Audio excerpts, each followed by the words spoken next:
Our Father in heaven, we're grateful to be here gathered as the city council, as staff, and as residents of North Ogden City. We're grateful for the items we'll be discussing tonight. We ask that our minds will be open to ideas and that our minds will be able to digest all of the information that is coming into us for us to make good decisions. Please help us to please help us to watch out for one another in this community and make sure that we are trying to be good neighbors and friends to those around us in the city. We're grateful for all we have and for all the blessings we enjoy, and we say these things in the name of Jesus Christ. Amen. Amen. Please rise for the Pledge of Allegiance. I pledge of the United States of America and to the republic for which it stands, one nation under God, indivisible, with liberty and justice for all. All right. Thank you, Councilmember Dalpaz. First item on our agenda is asking for a conflict of interest. Does anyone have conflict of interest they'd like to disclose for anything pertaining to our agenda tonight? All right. Seeing none, we'll move on. Looking for discussion and consideration to approve the minutes of February 3rd and February 10th, 2026 City Council meeting minutes. They've been distributed electronically. If there's any discussion, or I'd be looking for a motion. So moved. Okay, motion by Councilmember Dalpaz. Do we have a second? Second. Second by Councilmember Carney. All in favor, say aye. Aye. Aye. All right, motion passes. And that was okay. We did both minutes at the same time. Okay. Okay, now we'll be moving on to public comments. This is your chance to come up to the microphone, make public comments up to 5 minutes, state whether you're a resident of North Ogden. Just one item to clarify, we do have a public hearing with public comments for the Atkinson Pauline property later on in the agenda. So if you're going to make comments about that particular item, we'd ask that you kind of hold your comments till we're discussing that one. But if you have anything else you'd like to add, please come on up right now.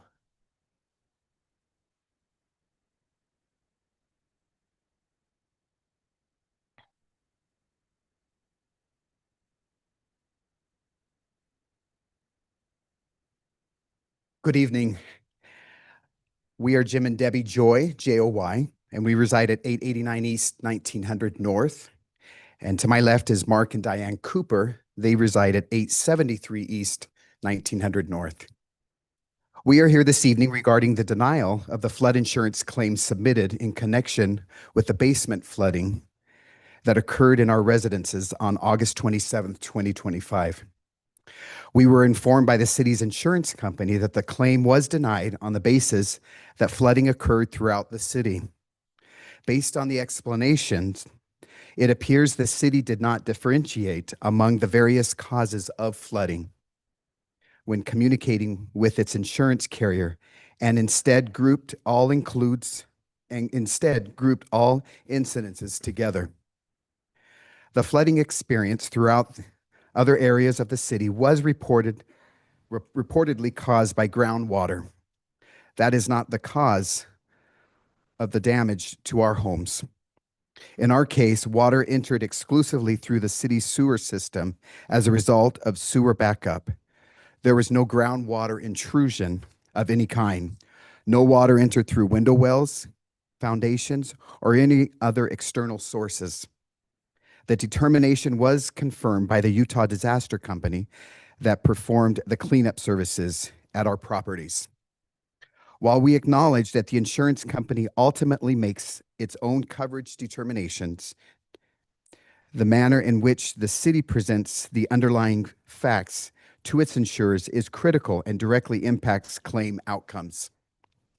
The failure to clearly distinguish sewer backup flooding from groundwater flooding resulted in the denial of our claims without proper consideration of the specific and materially different circumstances affecting our homes. We further note a lack of responsiveness from the insurance company despite repeated efforts to obtain follow-up communications. On September 26, 2025, Mark Cooper submitted the claim to the city insurance carrier. On September 29th, we received written confirmation that the claim had been submitted and that the insurance company would follow up. No such follow-up occurred.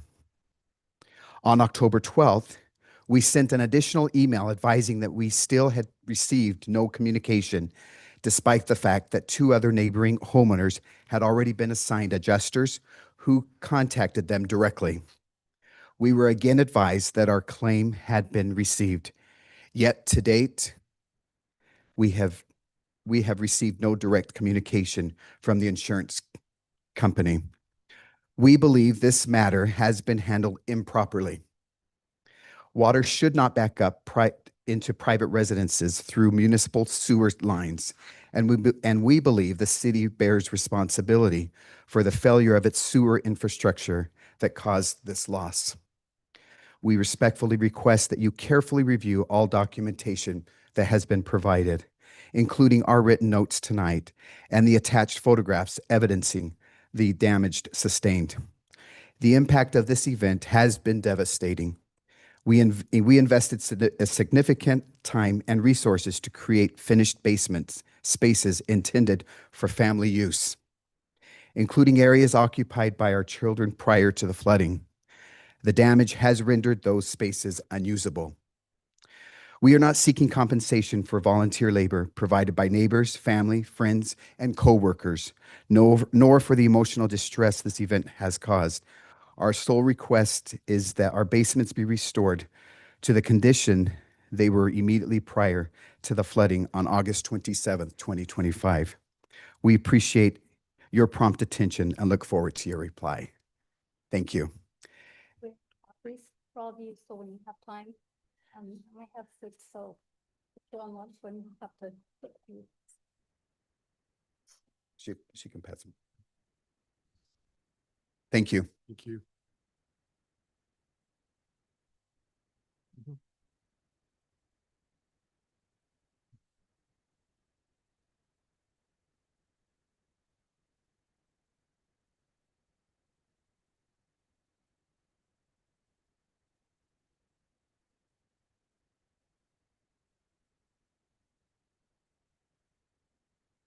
Okay, seeing no other additional comments tonight, we'll move on to item number 4.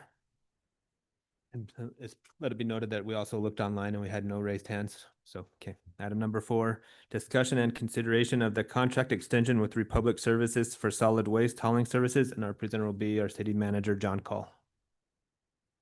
Thank you, Mayor. I'm doing this because Dave is out of town. He would much rather be here, I'm sure, than on a beach. He's probably actually going to listen in, and we'll see if I get an email or text over that. Council, this is Republic Services has been providing our waste management or waste hauling services for 10 years, 15 years, something like that. It's been a good relationship.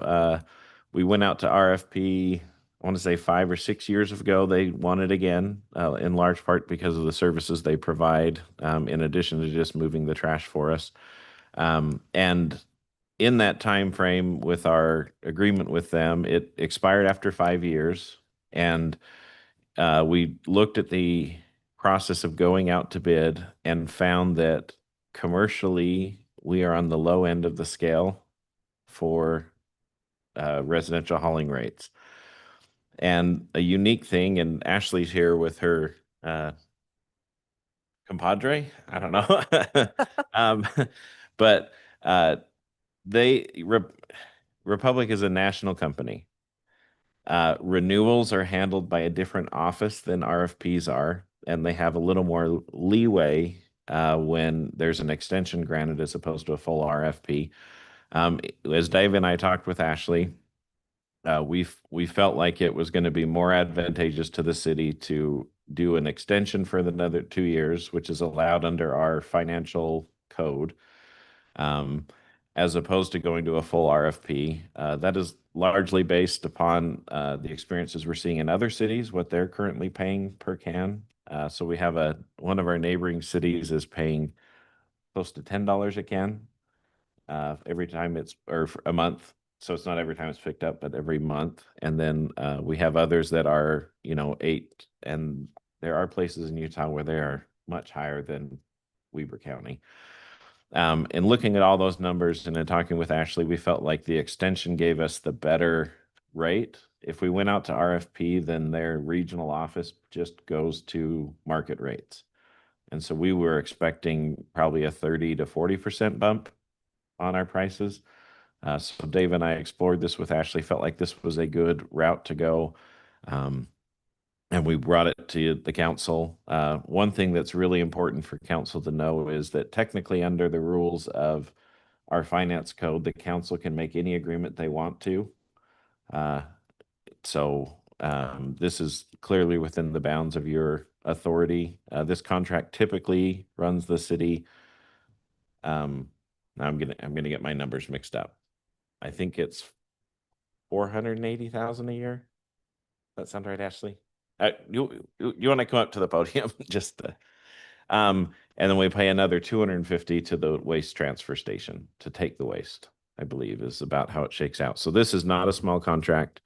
It's not a small number. And so Ashley's been really good to work with. She worked with us before as the compadre, and now has come back as the leader. Right? The leader? Yeah, I don't want to diss California, but I worked as the compadre here and then went to California and really wanted to come back to Utah, and here I am. So yes, happy to be back with North Ogden. And I know that this is not, extensions are fairly normal in city, and that at this point we're still in that 7-year window that's in our finance code. So we're not technically outside of anything that we've done before. And so we felt comfortable coming back with this as our recommendation. What it does do is it's essentially a 10% increase this year. Next year would be the lower of either a 4% increase or whatever the CPI is for trash services next year. And then we'll get that number on July or January to know what that's going to be. This year, for example, I think it was 3.8%. But the trouble we've had is in the previous 5 years, it was 6, 8, 7. I think there was a 10% one year. Yeah, it's been pretty big. So under the current agreement, we're capped at 4%. There's the CPI, which is the Consumer Price Index. They have a line item for Rocky Mountain for trash or water sewer trash. They keep track of that. And then just obviously that doesn't always match up with what our prices are here in Utah. So the city's been really understanding, at least from John's office. He understands that the price of doing this service has gone up a lot, especially as it came with trucks, replacing trucks. But with that said, just personally and as a company, we really value our partnership with North Ogden. We've been here a long time. It matters a lot to us. A lot of our drivers are from around this area. So even though to be frank, we would like to see a higher price on this. We're comfortable as Republic coming back and extending for this 1-year to 2-year agreement. Can I ask a question? Yes. Does the CPI have a cap? So under this one, the first year would be 10%, so just going up now. Right. And then the one after, it would be whatever the CPI is, or 4%, whichever is higher. So Okay, but there's not a cap there. Could the CPI be 30%? Yes, but part of our discussions with John was, hey, if you let us know in January, we still have the the city would still have the opportunity to go out to bid. Yeah. So yes, if we came back and said, sorry, the CPI this year is somehow 40%, which it hasn't been, you'd have that opportunity to go out to RFP. Okay, thanks.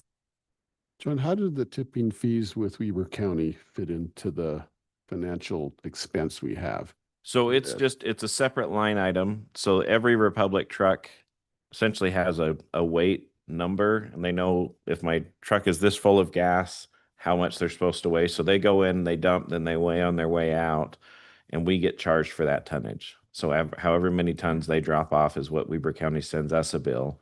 It doesn't go through Republic, it just goes straight with us. Are those expenses increasing too, say, over the next 3 years? They have historically increased. Right now, the indication is that it seems like potentially Weber County is going to hold their rate or maybe drop it $1 a ton. Okay. But we won't know for sure until they send us this new agreement they've been working on. Okay. Which I was told today we'll have that agreement by our next meeting. So in 2 weeks, we'll have that. Are we hopeful that it'll only be $1 or they will not increase it or what are you thinking, Mayor, on that? Hard to say. We're optimistic. We're, We don't want to lock the don't- yeah, county into exactly. anything because they're working a bunch of numbers still, but we're optimistic. I was told a number and it would be good for us. Okay, good. Yes, go ahead, Councilmember Pulver. Don't want to talk, but I guess I need to. So I guess the big thing, that John's already known my issues that there's been a lot of residents that are talking about recycle. I know we've gone back and forth on it many times. Opt-in, which really is difficult at best to do. I've talked to many people on that. But I guess the question would be, is there any integration? And I know it's the transfer station that cannot be named, but the new one that's in, and I know there's things that's going on, and I know that that for most part that's what you guys use, but back and forth type of thing. And I guess what I'm trying to figure out is that if there's synergy with the new one versus Weber County, I'm open to save money, and I guess that's the question. I know we talked about no RFP, the commercial rates are so high, yada yada, but to be honest, I'm trying to think outside the box, and if there's something out there that's better to, I don't know, from your grand scheme of things, yeah, bundle and save. I don't know where I heard that from, but Let- anyway. Let me Go ahead. rephrase it a different Go right way. Ashley, is Republic willing to take the trash wherever we tell you to take it?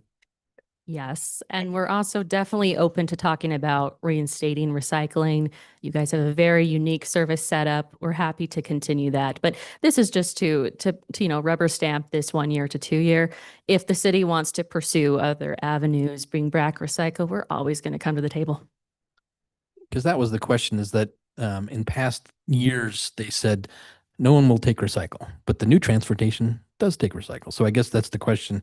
And I know it's the dirty, one dirty can, what word I can use, really screws up everything. So and that's the thing. And if you, yeah, there's people that don't care, and I think, and that's everything. And so if you have an opt-in, anyway. Just I'm trying to think, because a lot of residents had said I'd really like to recycle, me included, because it just makes sense. And anyway, thoughts, I guess, is what I'm- Thoughts from me, and then I'll let John take it. But again, we're willing to work with you, come to the table. John, I think, talked about this in the briefing. The market is changing a lot up here in Weber County right now. As Republic, we don't really know how things are going to shake out in the next year to 24 months. But there are places, like there's the new transfer station. Some of your neighbors have us take their recycling to Davis's facility right now. We're not married to any particular location as is, so we're open. And council, if you'd like, we can ask them to put together a proposal on recycling. I think, I mean, it's usually the can is about as expensive as the first can, or maybe sometimes a little more, because it's a whole new truck. It's a different cleaning schedule. And even though it comes out twice a month as opposed to 4 times, it still is a whole new truck and a different thing. So we could bring that back to you in the future if you'd like as well. Technically, we are just, and I should have mentioned this, we are good through the 1st of July this year with Republic. So we don't have any sort of a lapse planned, and there's more time if the council needs more time. I feel like a lot of what my family consumes as far as trash goes could be recycled, but I wonder if it's worth waiting until this extension price expires to add that in, just because it sounds like we're getting a great deal for these next 2 years to renew. I would hate to lose that because we want to recycle now, where it's been a while. Maybe we just kind of patiently wait until that timing is right. I don't know, just my thoughts.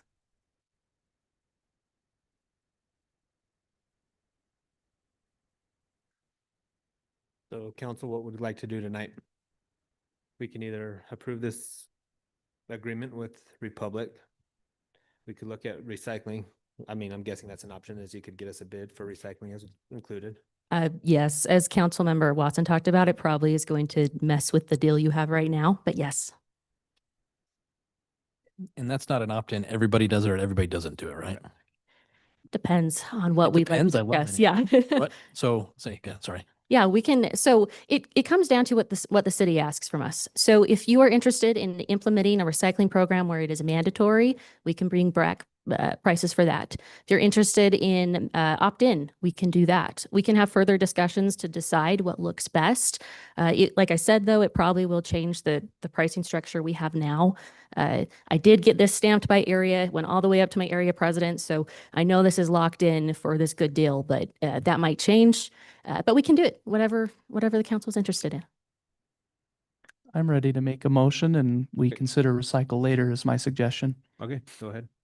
I move that we approve this contract extension with Republic Services for solid waste hauling services.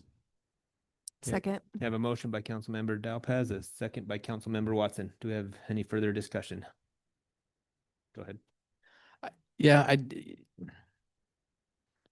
I just don't have a crap ton of information that I just have people saying we should do this. And so that's where I'm kind of in the back of my head going, So if there's time, I'd really like to look, but if it screws things up, I don't know. When you say it really messes with things, I don't know. I mean, you talking that all the rates go up just because we throw in a recycled? It will change the rates. I can't commit to what they will look like right now, but it will change them. Couldn't, if they go up too high, couldn't we just take I mean, it's a either or kind of a thing, or rather than, I don't think we're trying to destroy what we're looking at right now, just maybe another option with pricing. So I'm not sure why that would screw up the current deal. No. So if we come back together and you decide you want to add recycling in, that might change how we are able to bill for MSW. So right now, MSW Municipal Solid Waste. So right now you have a blue can that goes every other week. Because we can use a trash truck for that, it changes the operational expenditures there. So when I say it will mess with the rates, I'm not saying this is thrown out the window, but you will see pricing significantly change because our operations and our routing will be differently if we propose that yeah. to you. Is that, sorry, Go ahead. No. is that difficult to expense that out or to provide a proposal? I mean, It will take some time, for sure. You will probably at least a month before I'll be back here. But I don't know. I'll have to go to talk to the people above me. Would it be something worth pursuing for the first of the year? Would that make more sense? Mayor, sorry, rephrase your question? Like to look at the recycling option that we adopted for next year's budget. Like when we come back for the 4% increase and maybe then that'd give you more time to put the recycling back in. And we're not scrambling right now. And I would definitely do opt-in because like you said, people don't really appreciate it. And I think if you pay for it, then you're going to make sure it's clean type of thing. Because if it's just everybody and everybody gets to pay for it, I don't want to say that, but that's how it works, right? So I know there's people out there that would definitely pay to have a recycling can. So I don't know. I think I agree with the mayor that I like that for the first of the year. I think a lot of people, I Who hear that a doesn't lot. remember for that anyway? Recycling. But for the first of the year. My only, Though, right? True, but if we come back next year and say, hey, can you add that in for the following, Then does that take away the contract that we just signed tonight? maybe? John said So- we could do the RFP if we needed. Well, yeah, so the way and Ashley touched on this a little bit, the way it's set up is essentially we're agreeing to 1-year term with an optional next year. When she said, if the CPI came in at 40%, then we could say, wait, time out, we don't want to do the second year. So that's kind of what it would come back in this.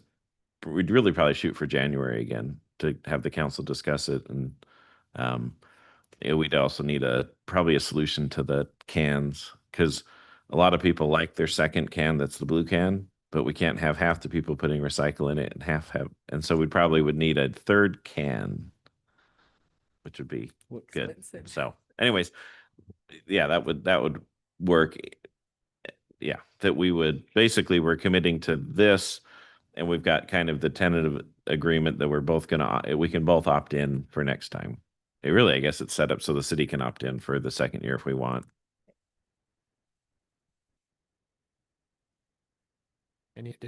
Any additional discussion?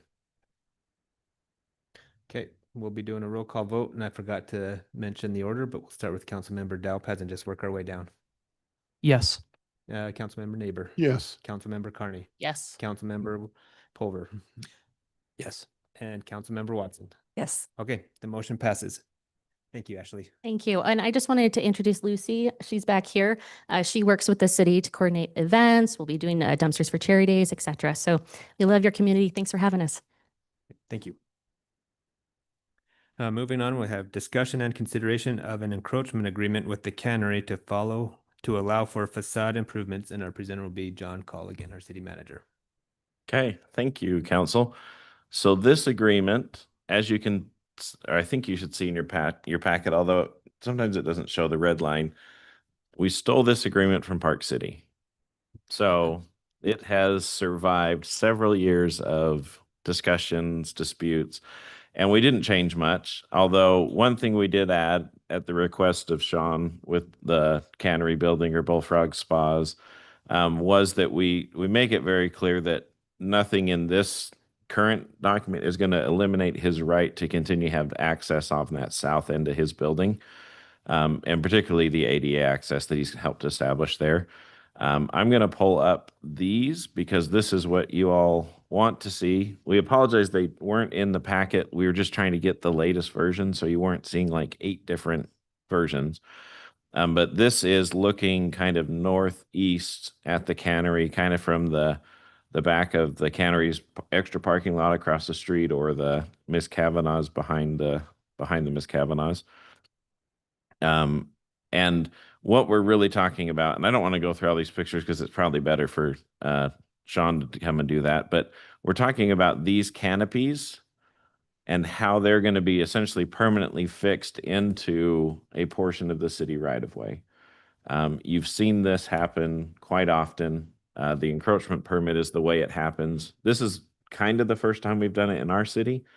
But some of the critical things is looking at these drawings, this won't inhibit the public ADA access or limit the right of the public to be in this area. This isn't creating on this facade that we're talking about a private seating, for a restaurant or anything like that. It's just basically really improving the access and specifically improving the ADA access while allowing for the facade upgrades that the owner would like to do. Scott can answer more questions too about this. He's seen this a little bit more in his career. But the cannery is, I don't think it's the oldest building in the city, but it's up there. It's probably one of the most prominent ones. And so to have an owner who cares about it has been really good for the city. And this doesn't by any means make, a new walkable area of the city, but these are the type of features, this kind of pedestrian oriented facade work that really helps to make it feel like a better place to be. Staff is supportive of this, understanding that there's still a few nuances to work out. So currently the cannery building owns about 3/4 of the road. Well, sorry, let me take it back. On their property description, the one at the county, they own 3/4 of the roadway, but in the 80s, the owner of the cannery at that time gave the city back 40 feet. Or not gave us back, but gave the city 40 feet. We're not 100% sure exactly where that line is, so we have a plat that's going to be given to us sometime in the next week or so that will identify that line, so we'll know how far the encroachment is. But essentially, the critical thing is that for this encroachment, there will be 36 inches between all the improvements that are being done for the cannery and the back of the curb, which is what we need for ADA access beyond the property. And then this design, we think, allows for ADA access to the building, which is also a critical thing for owners, and in particular, commercial property owners who occasionally they receive auditors who will show up at their business, and if they can't get into the building, they may get a lawsuit. Utah County's had a string of those in the last couple of years. By those good attorneys we all love who make a little bit of money on each lawsuit and move on to the next business. But we think this is a good plan. This is probably good to bring Sean up at this point so he can outline a little bit more about what he's talking about and doing. But staff is supportive of the encroachment permit. Hi, thanks for having me. So the building's been there for 126 years. The picture below, the one that you were showing, shows what it looks like now, and we're just improving that. Guess a little bit lower, there's a Google Street View. And then the next one is the aerial. So it already has a step that comes out to 50 inches from back of curb. And that's our limit for where we intend to improve. So we're leaving 50 inches of public sidewalk and then adding protection and feature to 70 inches against the building. I think it looks great. I hope that you will approve it. Any questions for me? And just let's remember that all we're looking at is the encroachment and not really design features, even though I think it looks great too, but. Right, yeah, I'm not looking to have a design roundtable, Right. Yes, although that's fun. yeah. So do we have any questions for Sean? I just want to comment that being as old as this building is, that's, in my opinion, why we're considering this. It was built in a time where Washington Boulevard wasn't fully planned, and is it 1900 or what is it? 2000. 2000 It wasn't. existed, right? Yeah. So it fit perfectly in North Ogden in the way that it fit in its time. And now I feel like it's just allowing us to deal with the situation. So it seems reasonable to me, and it's very exciting to see these renderings, even though that's not what we're talking about. John, When one other thing, I kind of mentioned it, but this area in the front where you see the improvements, I believe are all on the cannery property because UDOT doesn't own that. So we own 2000, UDOT owns Washington. And if there was an encroachment there, then in theory, that would be a UDOT conversation, but everything's held back from that UDOT line is my understanding. So yeah, just so everyone's clear that we're not approving that side of the building. Is the truck leaving the site there, the old truck? The truck will stay. Oh, Today, will. we're just talking about 2000. Yeah, okay. The Washington Boulevard improvement and the water tower, that's another day. Okay. It's easy and cheap to draw, but it's lots more work to make happen.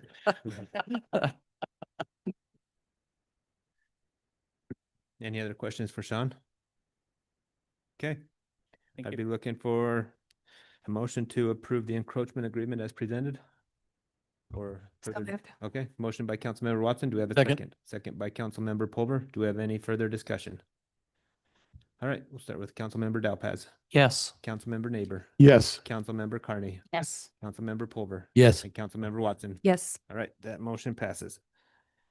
Okay, moving on, we're on to discussion and consideration of a revocable grading permit for Northview Estates Phase 10. And the presenter will be Scott Hess, our Community and Economic Development Coordinator, or is it John Call? Scott saying it's- John Call. It's yeah, unless Crystal wants to. So, council, this is, sorry, I left my mouse in my office, so I'm a little bit slower today. But this is up on the hill.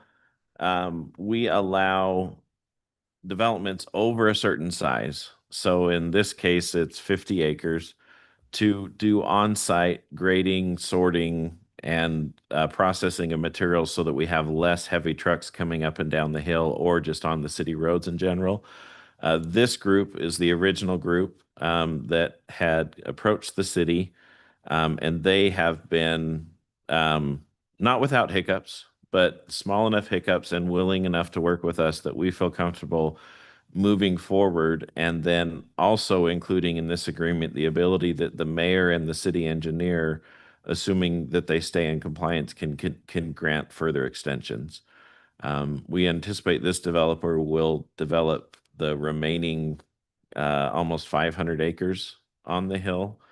And if you were to, I don't know how to even put that in the context of semi trucks and dump trucks going up and down the road. But I mean, it wouldn't surprise me if it was 50,000 trips we were saving on our roads. And so this has been very good. They have been very responsive to Crystal, who does our SWIP enforcement. She does the inspections, make sure they're complying. And they really have been quite good to work with after the initial kind of hiccups over the plant manager who wasn't listening to what his bosses were telling him. So, but it's been good. And we would recommend that you adopt this and allow them to continue to extend, assuming the mayor and the city engineer are on the same page in granting extensions moving forward. Yep, Councilmember Lopez. So just to give some perspective, up in that area, a little bit to the east of this, I think it's called King Drive, and it's one of our most torn up roads because of trucks having gone north and south on it all the time. So this is a very good solution to make that not a further problem. One question that I had is, we did have this just north of Mountain Road previously in the other subdivision, not subdivision, but phase. And I'm just curious if the feet away from the closest property owner is similar or closer or further away. Do we have a measurement? It's hard because we have two of these that were agreed to, both on Mountain Road, one on the east side of the city, one on the north. The plant will, on the north side of the city, will continue moving further. As the houses are built, it'll keep moving up the hill to be the same distance away. Over on the east side, we ran into some issues because that operator, totally different company, moved their equipment into the county and said, "Oh, never mind, we don't want your agreement." And then they finished all their stuff before the county could get into enforcement mode on them. So distances over there, this plant should be further away from houses than over on the east side off Mountain Road. But we haven't had any complaints from the neighbors that have come to us. It doesn't mean people haven't complained, but we haven't had any complaints that haven't been addressed as far as noise or dust-in or anything up in this area. So every time a new phase starts, they'll take the equipment and move it another couple 100 feet up the hill to a new flat spot to work. The reason that I ask is, can you pull up the map, please? Let's see. Was it in the packet? It's in the Yeah, packet, you yes. just gotta scroll down. Okay. So if you look at that area 1, it shows it's 230 some odd feet away from the closest house. If you scroll up a little, there's about 5 or 6 or 7 or 8 houses that are already on the north side of Mountain Road right now that are fully constructed or almost all the way. And I believe that the previous site was approximately the middle. You see the north side of Mountain Road, it was approximately right there, I thought. And I don't know. I don't know the measurement, if it was closer, further. It seems like there was a little bit more of a buffer. So I just want to slightly share some concern that it might be a little closer and a little bit more impact for those brand new residents. Well, and this, I think, is the equipment currently in Area 1? You can just nod yes or no, Crystal. So the equipment is currently in Area 1 and it's moving to Area 2? It's my fault. They were my questions, Crystal. All right, so the plant is currently in Area 1, just as an FYI for everyone.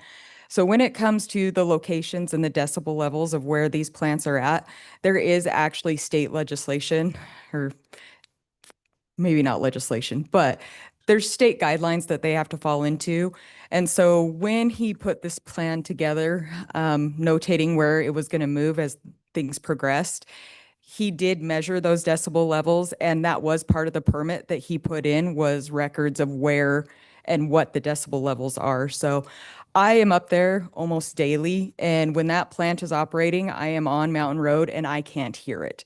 So I'm not saying that there aren't times where it might be louder, but I've never been able to hear it when I'm up there doing my inspections on a monthly basis.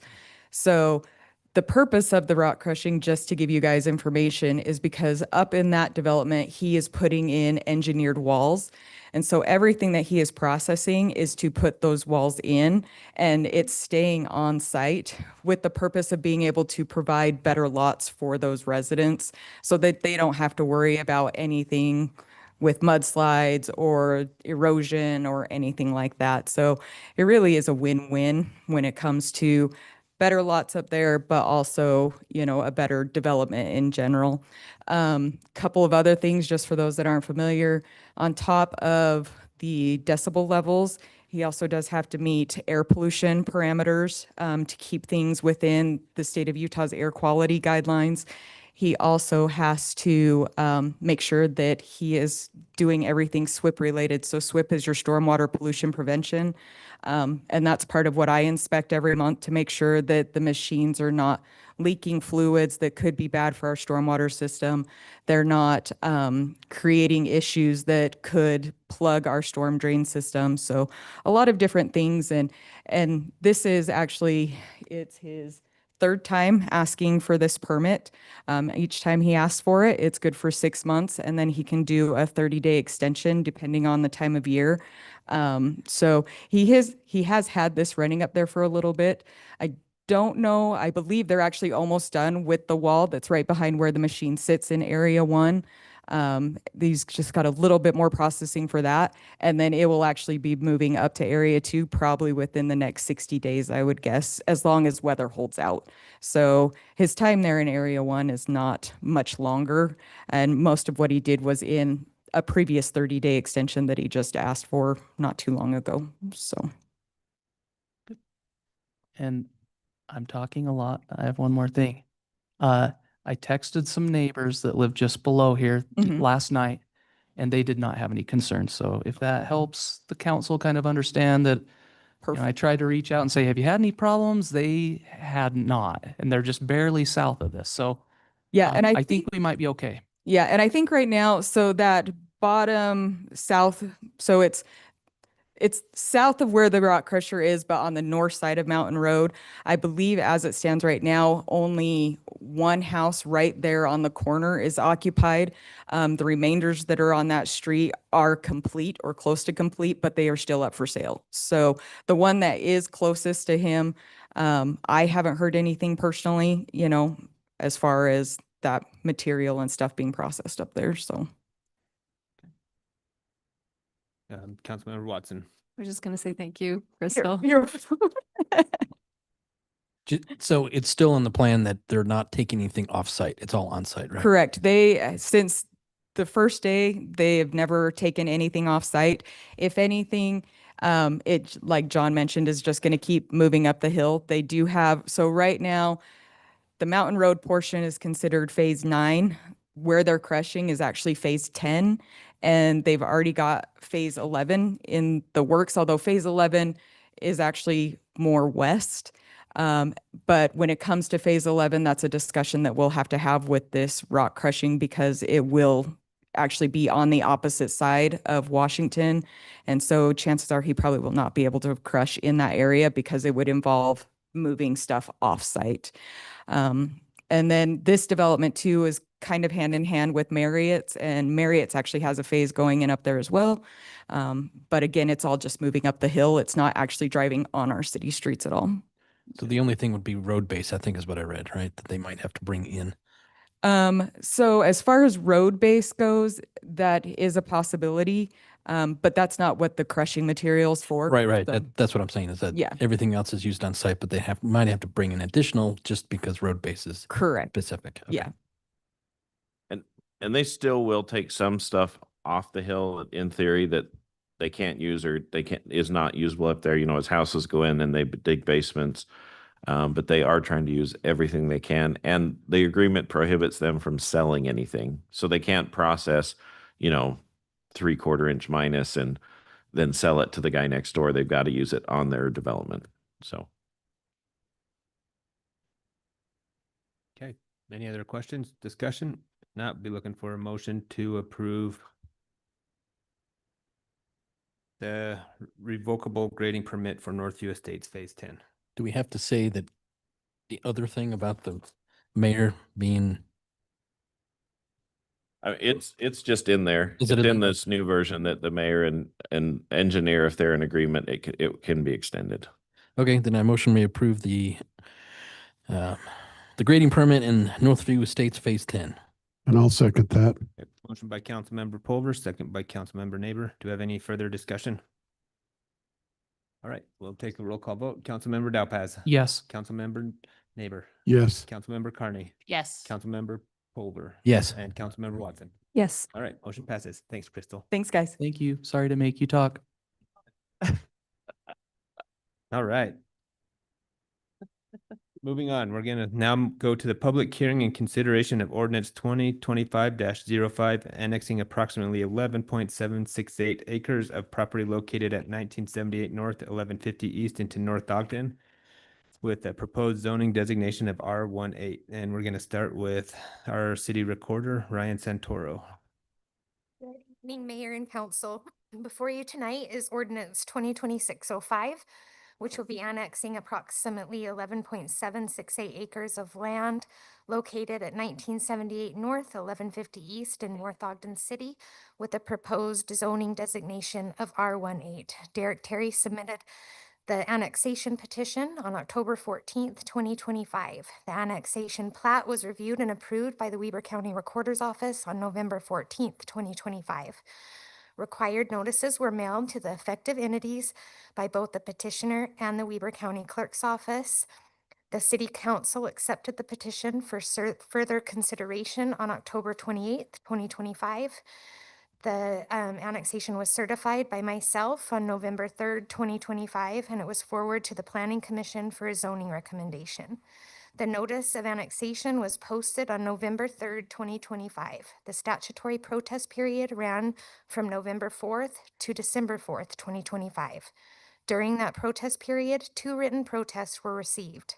Under Utah Code 10.2.801 and 10.2.806, Weber County is responsible for reviewing annexation protests to determine whether they meet statutory requirements. In this case, Weber County reviewed both protests and issued a formal written determination dated December 18th, 2025. The county found that neither protest satisfied the statutory requirements under Utah Code 10.2.801-14B. Specifically, the statute provides that a valid protest under this section may only be filed by an owner of rural real property located within the area proposed for annexation. State code defines rural real property as property consisting of no less than 1,000 total acres. Because neither protest met that requirement, Weber County rejected both protests and did not convene the Boundary Commission. Annexation was then referred back to North Ogden City for further action. The Planning Commission reviewed the annexation request and proposed R18 zoning designation and recommended approval of both. From a procedural standpoint, all statutory requirements for the annexation have been satisfied. At this time, I will invite Scott Hess, our Community and Economic Development Director, to address the council regarding the proposed zoning designation and the planning considerations, as well as the development agreement.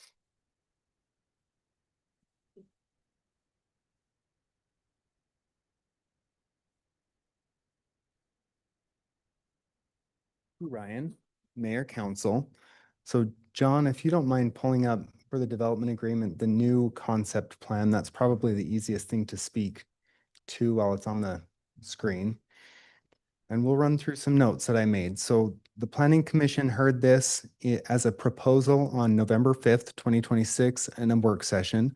And then on November 19th, 2025, I'm sorry, November 6th, 2025. And then on November 19, 2025, made the recommendation of the residential R18 zone. And at the time, the developer had a concept that was 67 lots and had not considered or had not drawn an R18 lot subdivision. So the concept that has come in with the request for the development agreement includes 44 lots, all of which are 8,000 square feet or slightly larger.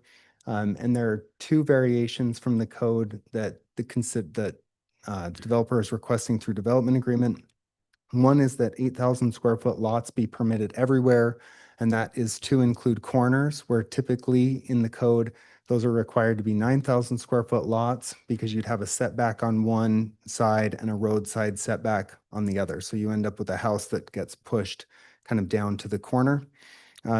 Because of the configuration, they're asking for 8,000 square foot everywhere.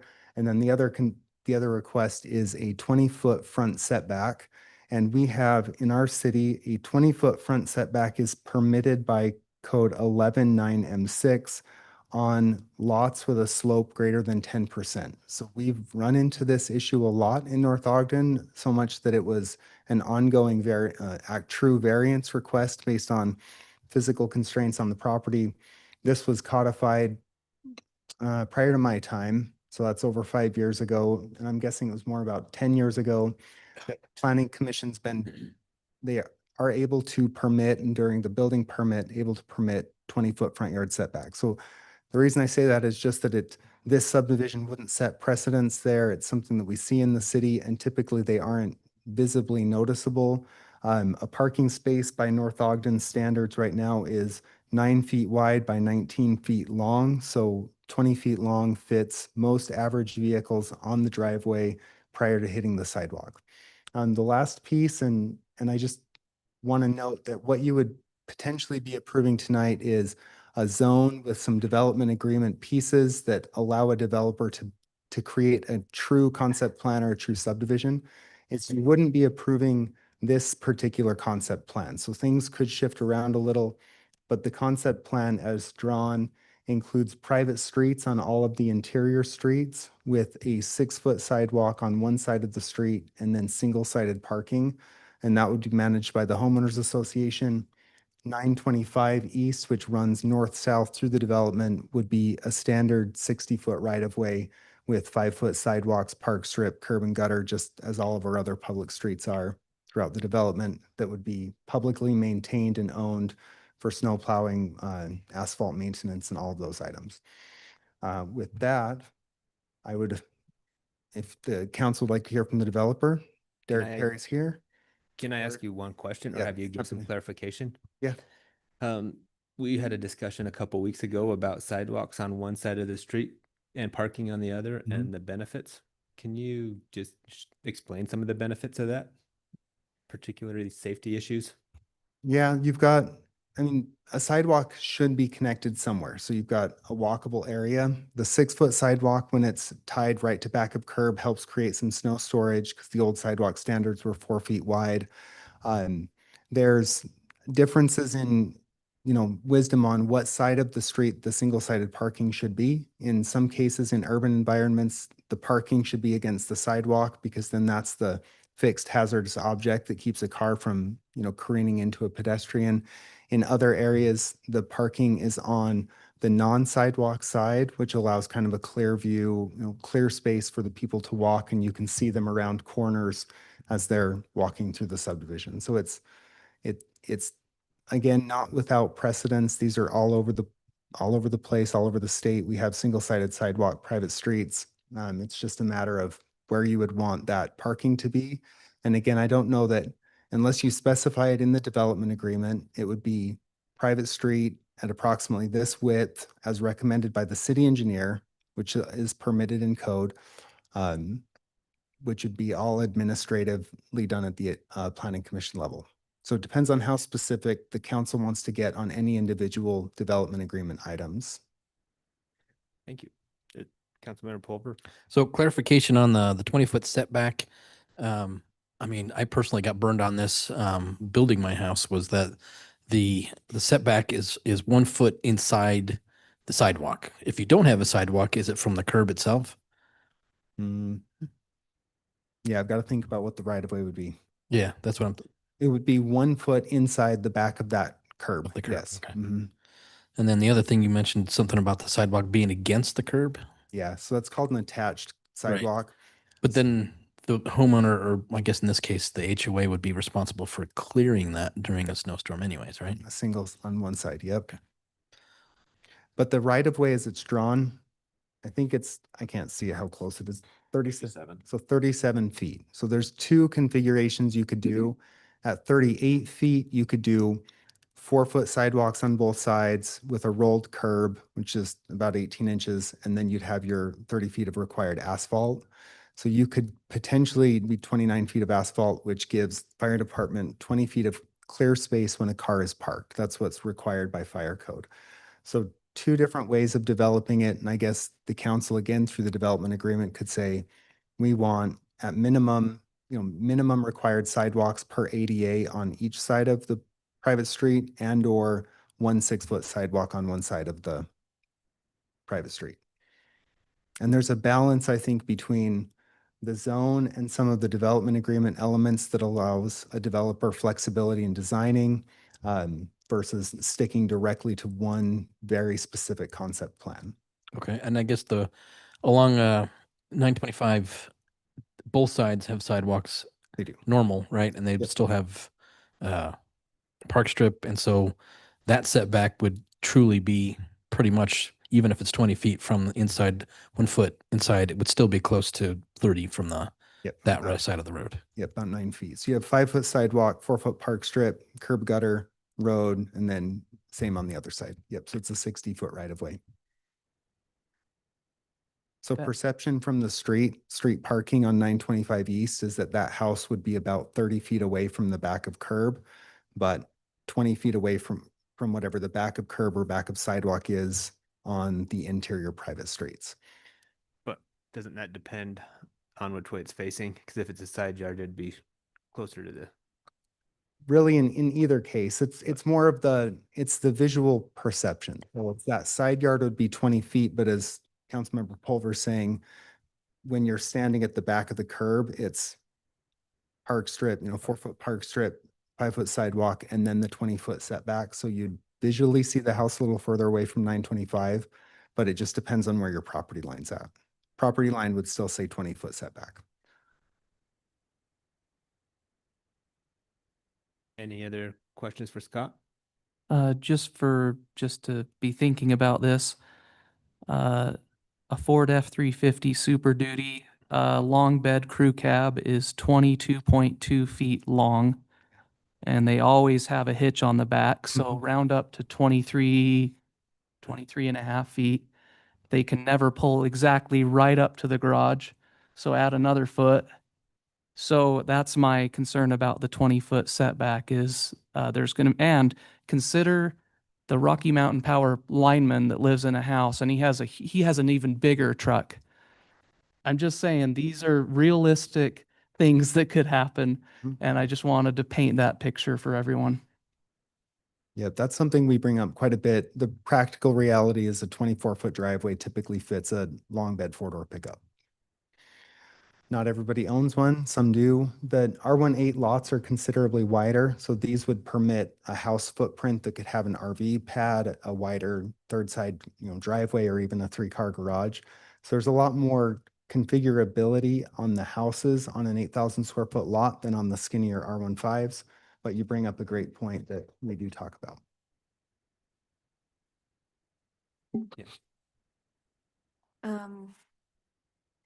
Couple of thoughts that I had.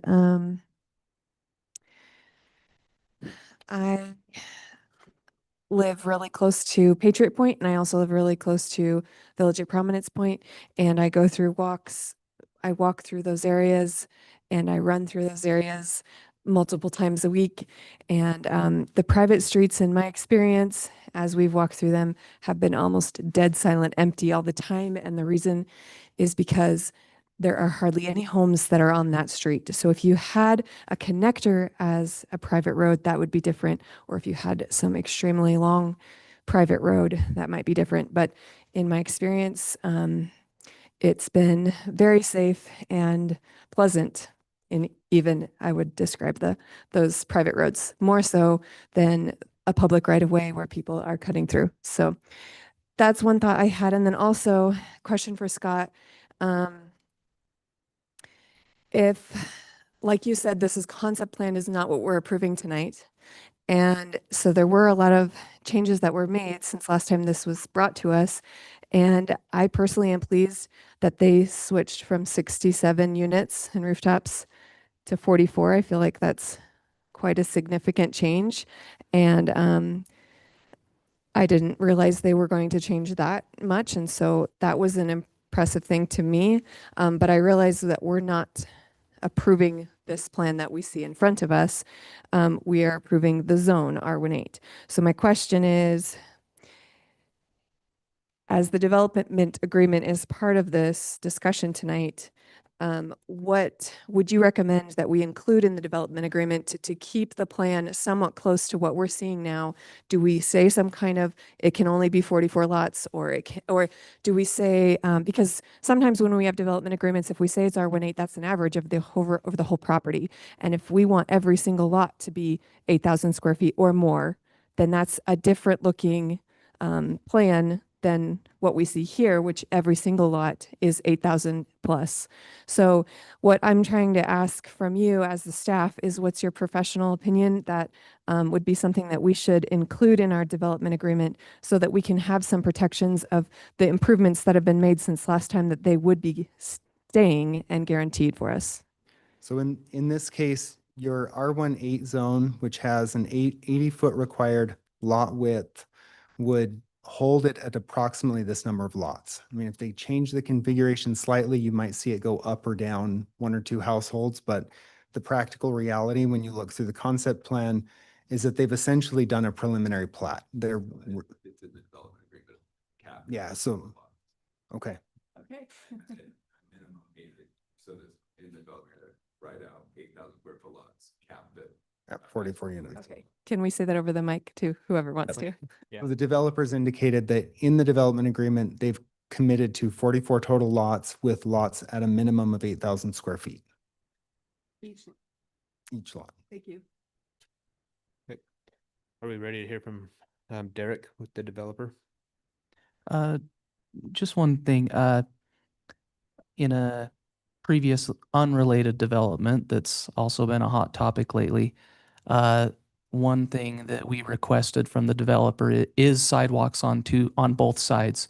So I would be curious to hear the developer's thoughts on that. Seems like it would be a worthwhile exploration. All right. I think we're ready to hear from Derek. Derek Terry with, I can't remember, Arrowleaf, is that it? Arrowleaf, yeah. Yep. I mean, that's just the name we've preliminary given the subdivision, Arrowleaf. I'm with Albion Development Partners. Okay, so just right off the bat, I just want to talk about a couple of the questions that have come up. The F350, I get it, 22 feet, super long. We're asking for 20 feet. The difference is, I mean, these lots will all, I mean, they're going to be bigger homes. It's going to be almost identical to the homes that are in Ward Farms now that all have 3-car garages that can all fit that F350 that somebody has. They'll have 3 different spots to put that car if they have it. And if they have the bigger truck, these lots are going to be 90 feet wide. They're going to automatically for sure at least have 8 feet on one side, 8 feet on the other, where they can put an RV and park, if they have the Rocky Mountain truck. But most importantly is, I mean, people that buy into this will know exactly what they're getting. It's not going to be, oh, what? I can't park my F350 here. They know, I mean, they know their driveway is going to be 20 feet long. And if they have the bigger truck, they can't park there. And also, that is going to be enforced by the HOA, because if they're hanging off, it's just an email from their neighbor, hey, this home is hanging out. You got to, and the HOA has the ability to find and, do the things they need to do to enforce that. So it's not a problem. And just today, I mean, I drove through, and I've driven through it multiple times, the neighboring property, Quail Ponds, those are 18 feet. Every time I've driven through there, I haven't seen an issue of people hanging over. It's scary. I get it. And it is possible. I'm not saying it's not, but there's mechanism there for people to know what they're getting into and not put themselves in that situation. And for some reason they do, there's a mechanism for the HOA to enforce that. And again, take that. It's not going to be the city's responsibility to do that. The HOA will do that themselves. And let's see, there was another, what was one of your, what was the comment? I just want to make sure I address the comment. Sidewalks on two sides. Yeah, perfect. Thank you. You want to pull the site plan up. Does anybody have a laser pointer? I have one. Let me. Oh, it doesn't show on the, okay. So I mean, if you look at it, so right now, and we've, in terms of the layout and the private streets and the sidewalks, we've had multiple meetings with staff on this. I mean, we talked to the previous city engineer, kind of got on the same page after he left. We had a new meeting with Tim, the new city engineer, and talked about, hey, how do we want to do this? Are you good with, you know, these private streets and the sidewalks the way we are? And he said, yeah, he's generally good with it. It'll work. But, you know, we're going to figure that out down the road as we actually do all the engineering on this. But preliminary, what we were thinking is the 6-foot sidewalk would go on the exterior lots. So that way, when somebody's walking into the community, it's just a continuation of that sidewalk around and then down and then follow it around. The only lots that won't have a sidewalk are the island lots. And in terms of, you know, okay, the people that buy those lots are going to know, hey, I don't have a sidewalk. And when I want to get to, I have to cross the street. But I mean, it's scary to say, okay, oh, people are going to have to cross the street to go to a sidewalk. That's life. I mean, there's not a place in the city where somebody doesn't have to cross a street at some point to get anywhere. And so these island lot, and sorry, I say island, the middle lots, yeah, we got it. I mean, they cross the street, they're on a sidewalk, and that will connect directly to a public sidewalk and get wherever they need. It's not, again, they're going to know what they're getting into, and there'll still be connectivity throughout the whole thing, but those island lots will have to cross the street to get to that sidewalk. And again, I mean, we've talked with the engineer and with staff. We feel it's more than adequate to have the sidewalk on one side. And that's all, I mean, again, it's a huge cost saving. Sidewalks, I mean, they're expensive to maintain and plow and, you know, to shovel and everything else. And so that's why we're just doing it on the one side. And it's a big cost savings in terms of the efficiency of this. So I believe, was there any other, I think we answered the one question. Was there any other questions before I jump into kind of my thoughts? Can I just make one quick comment? By you addressing that parking will be on the interior, you're reducing the total number of on-street parking significantly. And that's what we're still working with the city engineer on which side that will be, whether it's safer to have the parking on that side of the street, you know, so you kind of have a separation of parking and the sidewalk and people going. We haven't fleshed that. And that's why, I mean, I would recommend not kind of putting those details in the development agreement, to leave that up to the city engineer to say what's the best way to do this. We don't get locked into something that maybe the city engineer and different things will work. But, and just generally kind of, we talked about safety. These will be the safest roads in the city with the narrow road. And even if somebody occasionally parks on one side, people are not going to speed through here. They're going to go, the narrower the road, I mean, it's just a fact, the narrower the road, the slower the people go. And in terms of safety, they will be going slow through these neighborhoods and then turning onto the public road and going. And even the public road is not long enough. They go north, they have to make a hard turn, so they're not going to speed up going past there. They go south, we're talking with the city engineer, most likely we'll have a stop sign coming out of the community, so they come out and stop and then go on their way. I mean, this is going to be, people are going to go slow through here.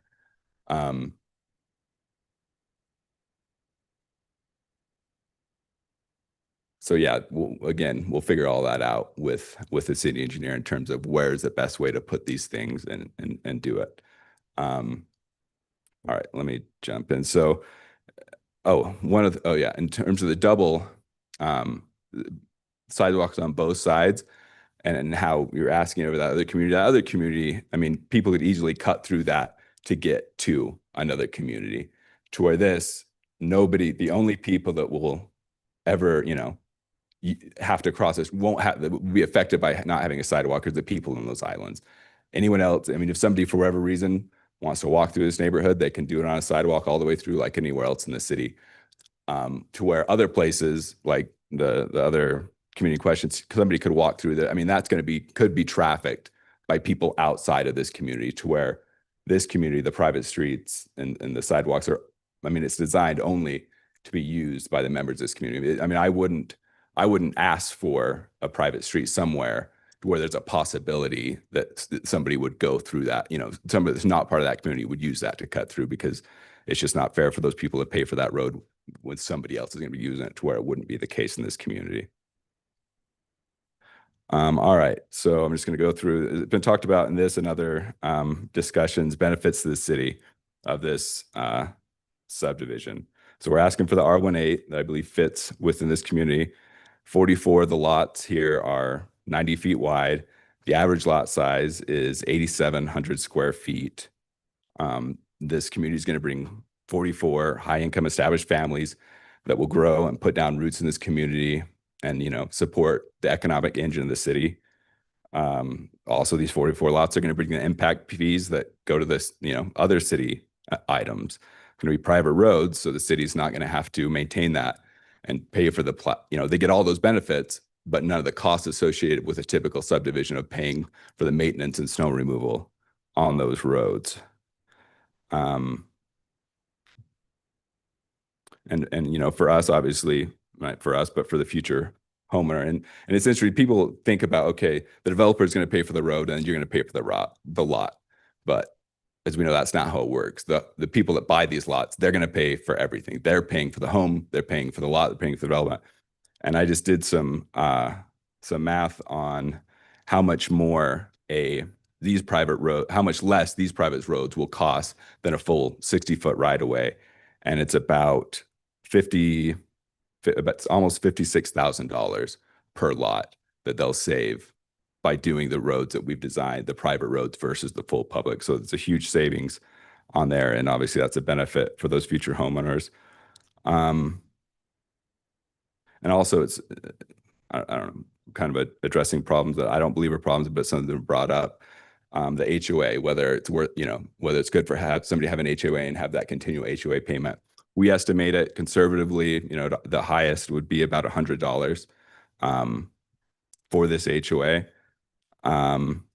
If you break that down, if you say, okay, it's going to cost you an extra $56,000, you put that on a 30-year loan at today's interest rate of 6%, the total cost of that extra $56,000 for that public road will be $120,000. If you take the HOA fee and divide that into that $120,000, that's 12,008 payments that they can make. That's 100 years of HOA payments they can make versus paying that on their loan. And just the cost, the upfront cost, it's $100 a month or an extra $335 on their monthly payment for their loan. So it's I mean, that's why we're pushing so hard for those private roads, and also just the constraints of the site. If you look at it, if you go, you know, it's kind of a rectangular shape, north to south. As you see, you've got 2 roads. If those were public roads, if you tried to put 2 public roads in there, you could not get 4 roads a lot. So it would drop it down to 3.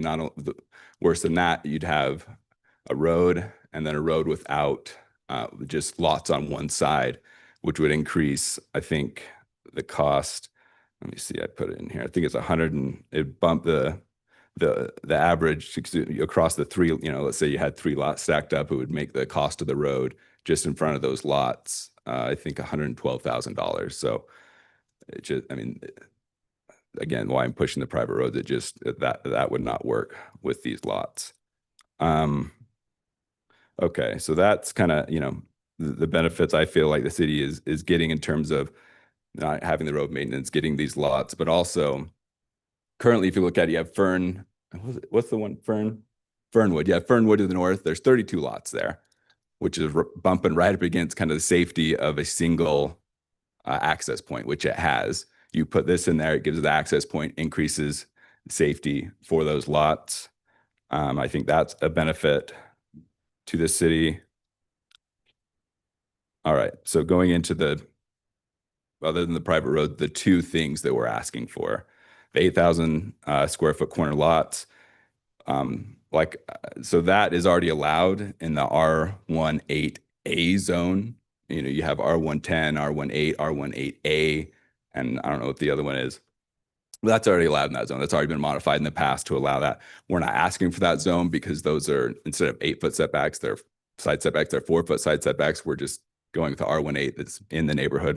You know, but it's just more, I'm highlighting that that's already something that's been done. It's not, you know, a crazy thing to ask for, to say 8,000 square foot on the side.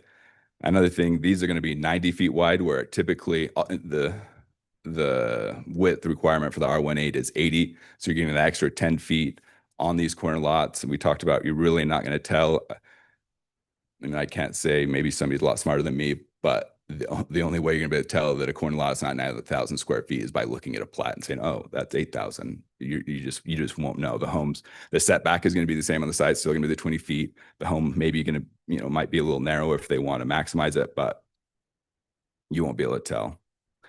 And then again, the 20-foot setback, that kind of goes into play with what we've talked about in terms of the length of these lots. They're 88 feet deep. You have 20 and 20, that gives you a 48-foot buildable deep home. And if you look at Ward Farms, I mean, typically that's how deep they are. They have a 20-foot backyard and they have a 30-foot front yard, where these are going to have a 20-foot front yard. And really, again, going back to the nature of the way this is set up with these private roads, the only people that are ever going to see that, they're ever going to have that 20-foot, have to deal with that 20-foot front yard, are the people in this community. People will drive through, they'll never know that these lots, had a 20-foot front setback.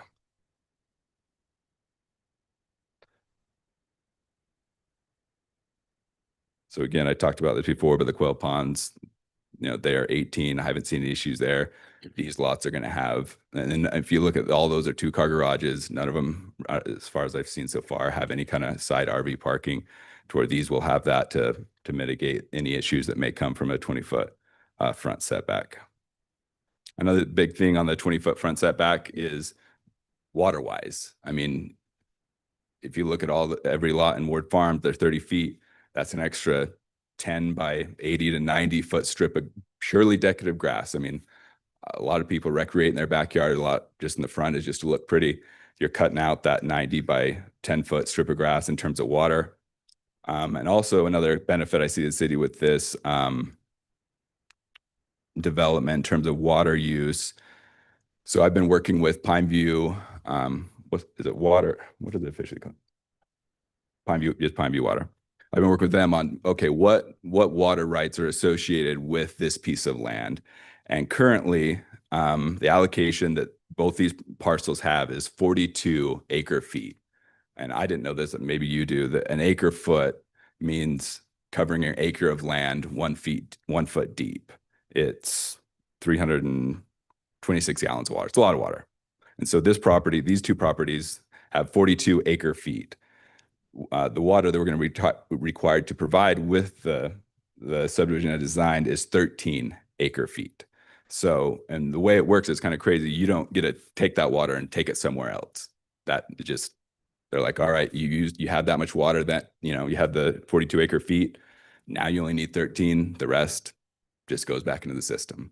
It's not going to be used anywhere else. So essentially, let's just say hypothetically that they used, their full allotment, which if you looked at that property, pretty wet, I believe they have.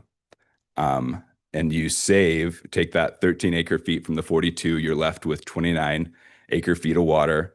A requirement for an 8,000 square foot lot, I believe, is 0.27 acres feet of water.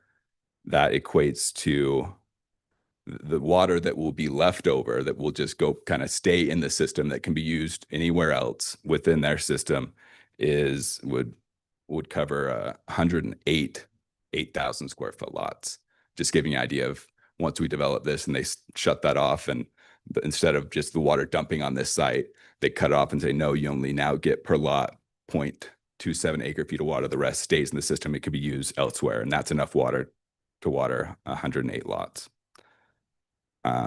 Or, I mean, if you want crazy numbers, it's 9.5 million gallons of water that will be saved, but not saved, but be available for other uses. Because as you know, I mean, I don't know if you guys are like me, when you're in a drought, your water before, water as needed, but then they restrict it to watering once a week. That water is the water that can then be used by everyone else. And that's all I've got. And I'm just curious to have any questions about anything I've said or anything else. Or, I mean, what I like to hear is, if you don't think that this will work, what issues you have with it, and we'll love to talk about it. All right, Councilmember Pulver.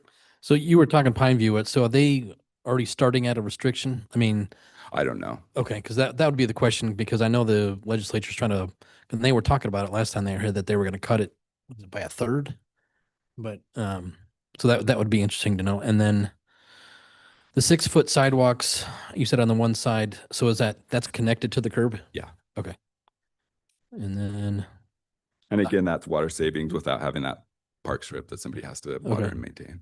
and so the height thing, we kind of scrubbed that. We're not gonna. Yeah, I mean, I just kind of left it to what's already there, all the restrictions that are already in the R18. I don't think it'd be, now that we're kind of shifting to where they were at, I don't think it's fair to put more restrictions on these homes than it's already in the neighborhood. John, did you have a? It's probably better to go into the public hearing, and then do the questions afterwards, just because yeah. there's lots of. And that way I can, address any other thing that comes up. Okay. Thanks, John. All right. So now we'll open up the public hearing. This is where you have your chance to come to the microphone, give your 5 minutes of comments. In the interest of time and fairness to all who wish to speak, we're just asked that we do have all your comments on record from 3 weeks ago. I think it's 3 weeks ago. Every week's running together now. Yeah. But we do have all your comments. If you have something new you'd like to share or an additional information, please come up. But again, you're free to come up and make any comments you feel. And we'll start with Phil. Still have to say your name. Pardon? Still have to say your name. Oh, man. Phil Swanson, North Ogden resident. Before I make my comment, quick question. Is the public hearing just on the annexation? Or is it on all of the other discussion? Because looking at the agenda, it looked like it was just for the annexation. So it's the annexation, which includes the assignment of the zone, and then the development agreement has been suggested to be part of that if the council wants to move forward. Okay. I have no problem with the annexation. I think all the conditions have been met. The landowner's done what they need to do to be annexed into the city. I think the R18 is a much better fit than the R14 that was asked for earlier. I think this will fit in the neighborhood. There's always going to be issues with whatever development comes in. I think it's a good fit and I think you should approve it. Thanks.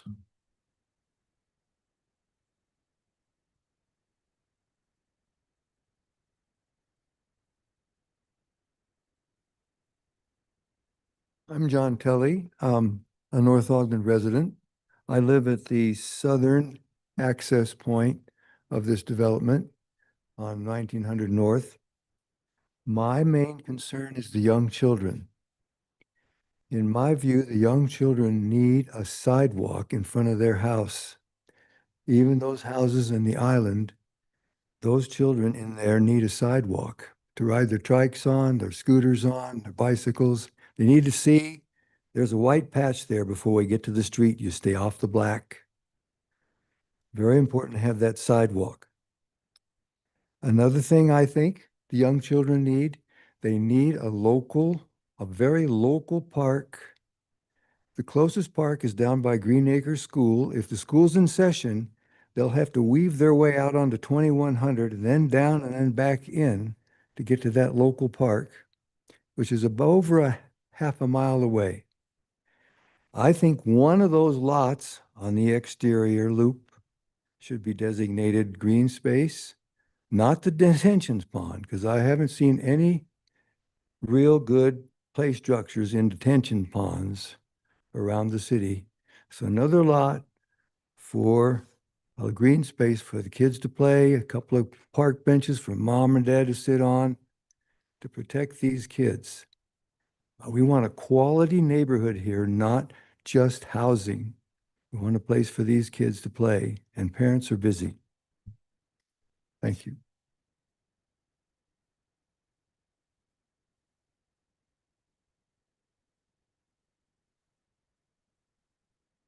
Hi, Kate Priebison, North Ogden resident.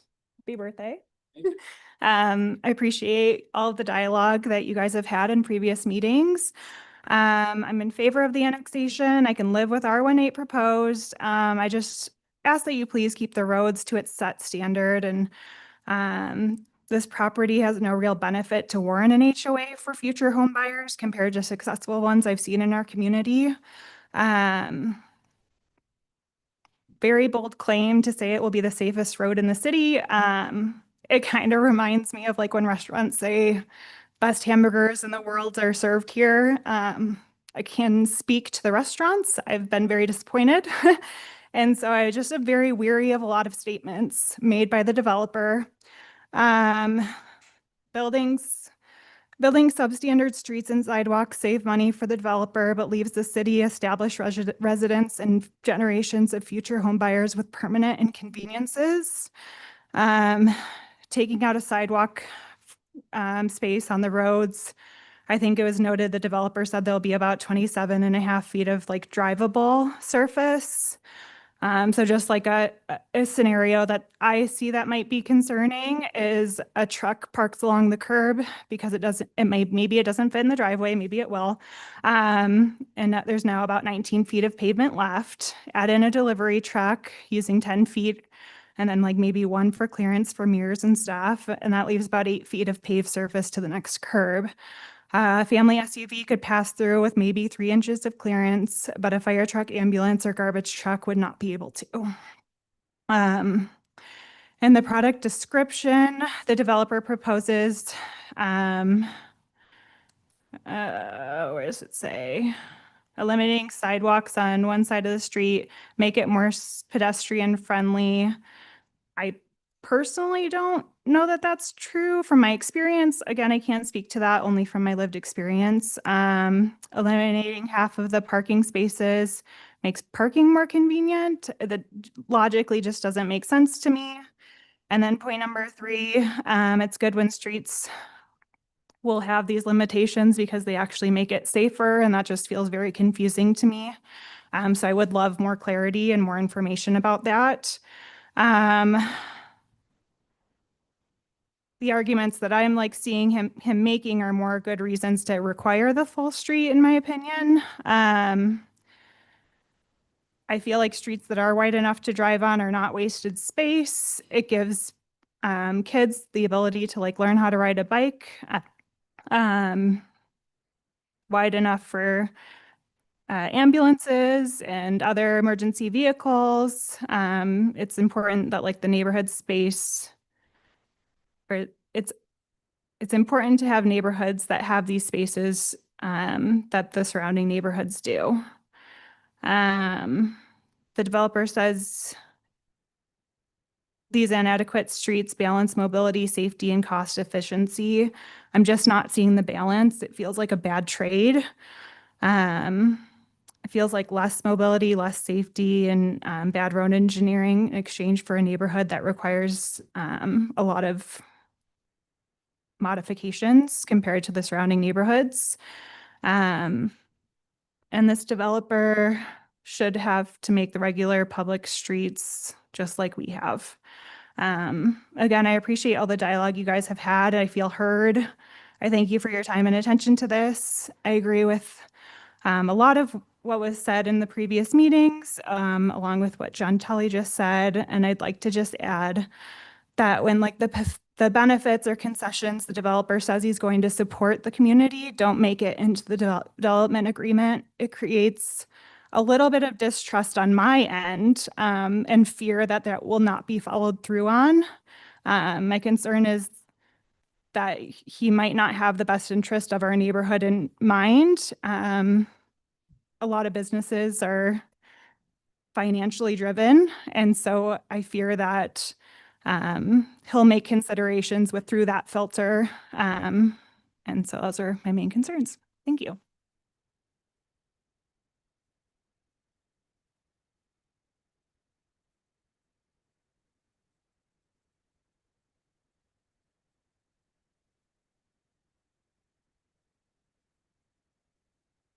I'm Daniel Millis, a North Ogden resident.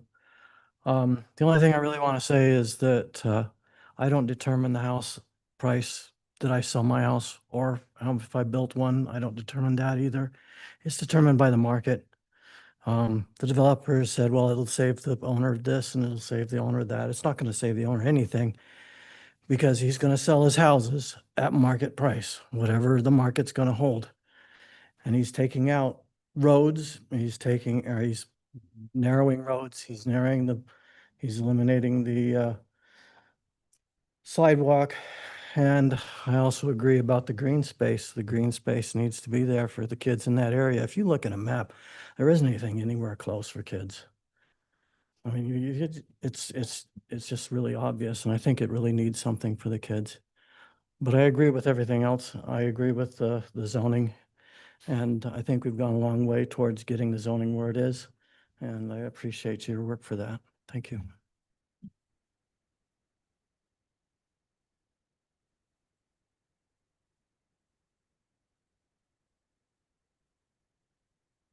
Cass Sotomayor, North Ogden resident. I'm in agreement with the R18. My wife is Kate Preveson. So we live right behind, it's gonna be right behind us. The detention pond is gonna be in our backyard. The only problem I have is the HOA piece of it. And it seems the developer is putting in the HOA just to get the roads. He's not providing any other amenities to the community that's going in there. If you look at the Lewis Peak HOA, which is on the other side of 1700, which is the closest HOA that I'm aware of, it has 34 homes with 1.1 acres of green space. So, you're getting about an acre of green space per 34 homes. If you look at the Lakeview Heights HOA, has 300 homes with about 9 parks in it. Again, about 34 homes per park. So my concern is just, we're putting in an HOA to get smaller roads. We're not putting in an HOA to give amenities to the community that's going to go in there. So they're not going to have a clubhouse. They're not going to have parks. They're not going to have anything for the residents to have as amenities. It's really just to have the snow removal and the sidewalks maintained. So just a concern I have. Thank you.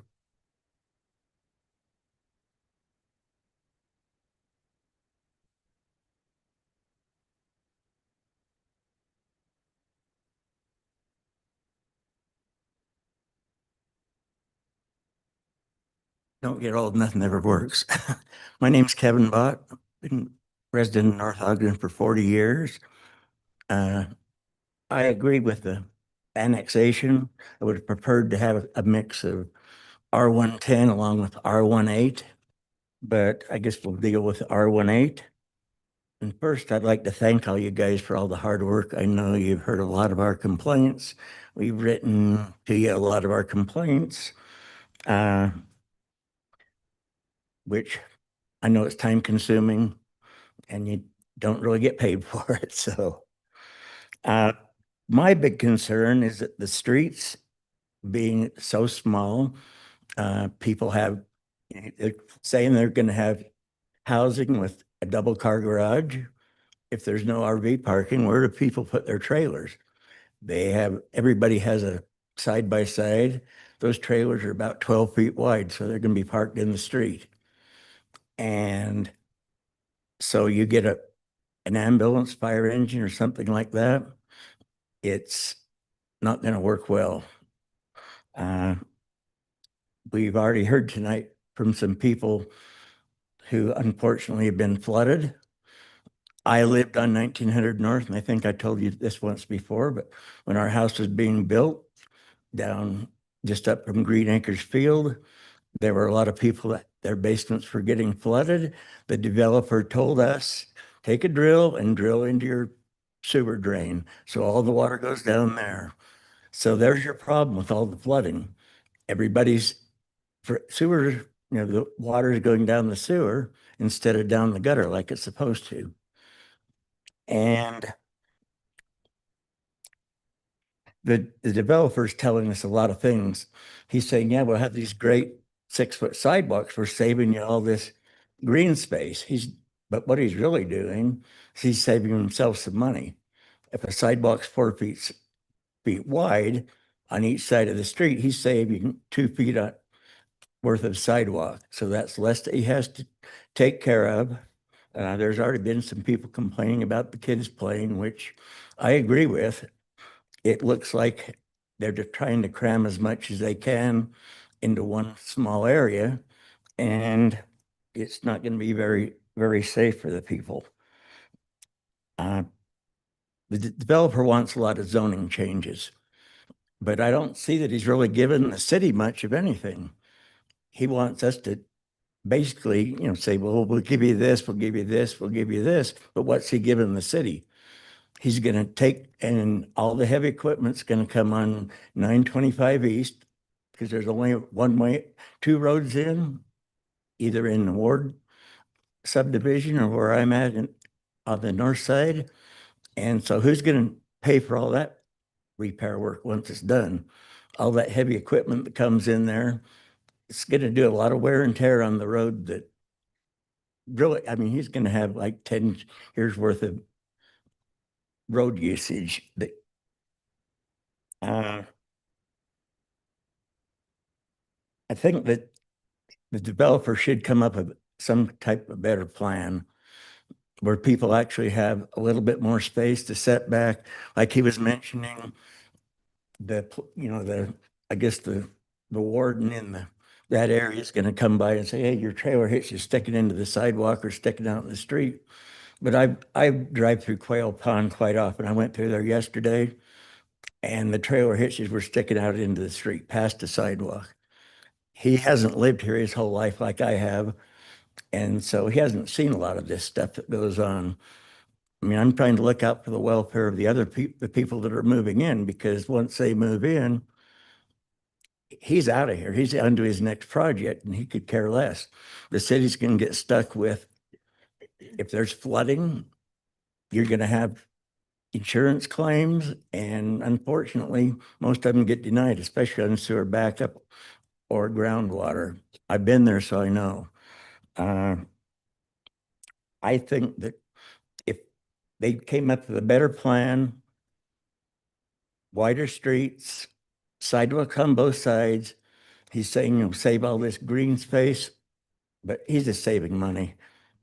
I mean, what's 2 feet of grass? It's not going to take that much water. So I would say that the best thing to do would be hold off on making any decision on the development tonight. The annexation, I'm all for. And like I say, I appreciate all your hard work. I know that it takes a whole lot of time, so thank you.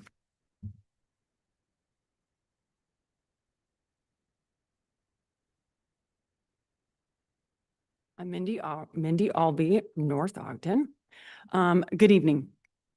During the course of this zoning application, the neighbors have made many suggestions about how to make this project fit the neighborhood and serve the city better. Some of those suggestions are apparently not going to come to pass. For example, it looks like there will not be street access to Fruitland Drive to take traffic off of Fernwood Estates or Ward Farms. It looks like the neighbors will not get the coordination with the school district over student counts.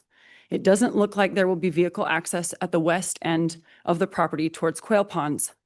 But many of the neighbors' concerns have stuck and need to be carried through.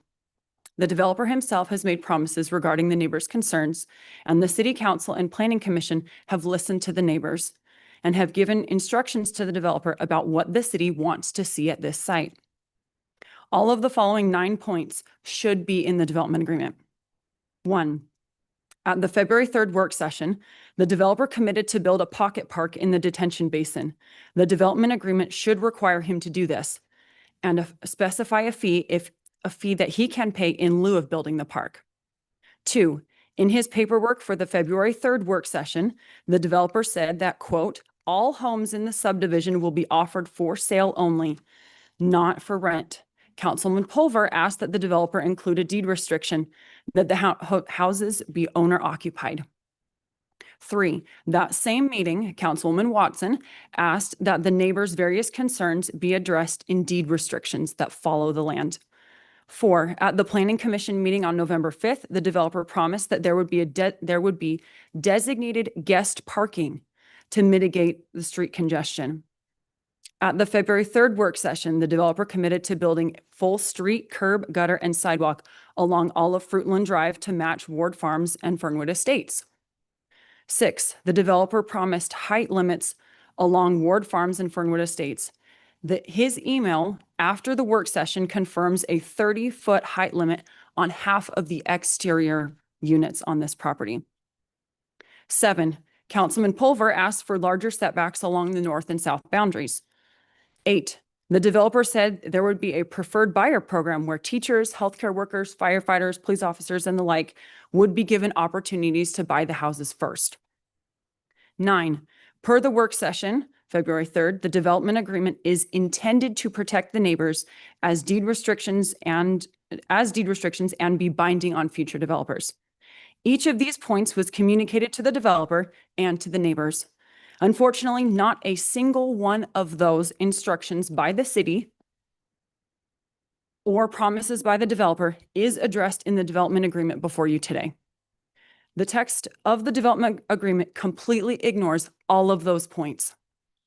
To the contrary, the development agreement before you is essentially an improper variance in favor of the developer, a variance that loosens lot size requirements and setback requirements.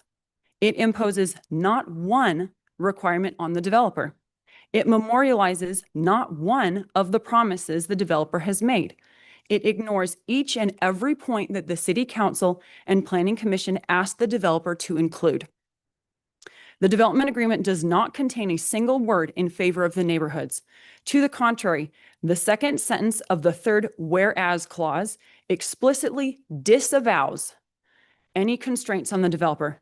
And for the record, our repeated requests to see the development agreement before it was published were ignored. Here, will you pass this out, please?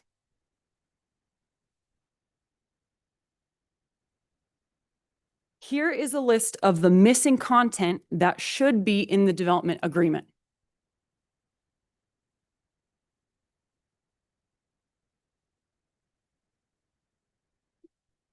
These are the things that I just read to you, but it's for your reference.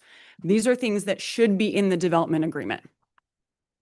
All of these points can easily be inserted into the development agreement tonight at this meeting. Here, and Councilmember Watson actually already requested this,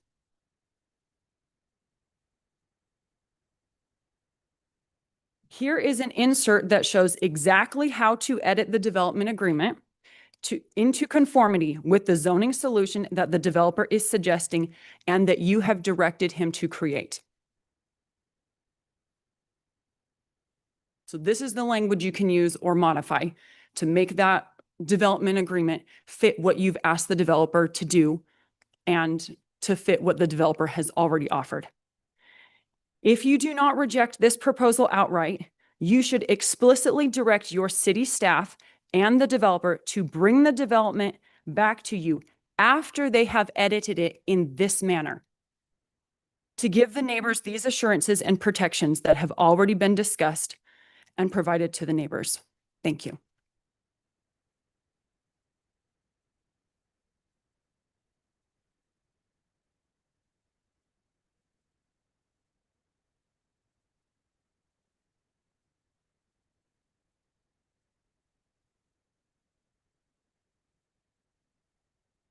Brent Call, a North Ogden City resident. I live directly behind Quail Ponds and walk through Quail Ponds quite often. And I often have to step out into the street to avoid running into somebody's truck or car or other vehicles parked in their driveways. So I don't know how the developer can say he's driven through Quail Ponds and hasn't seen that kind of a problem existing with the short setbacks. He made a great point about the water, but that point, no matter what development goes in there, that extra water is going to be available. And even more water will be available if there are less lots put in there because of the restrictions the Pine View is planning to put on the water. But let me talk about the streets for a minute. This development is being sandwiched in between two current developments, and the general plan specifically says that developments should match the surrounding developments. Both of those developments do not have the narrow streets, do not have private roads, do not have HOAs.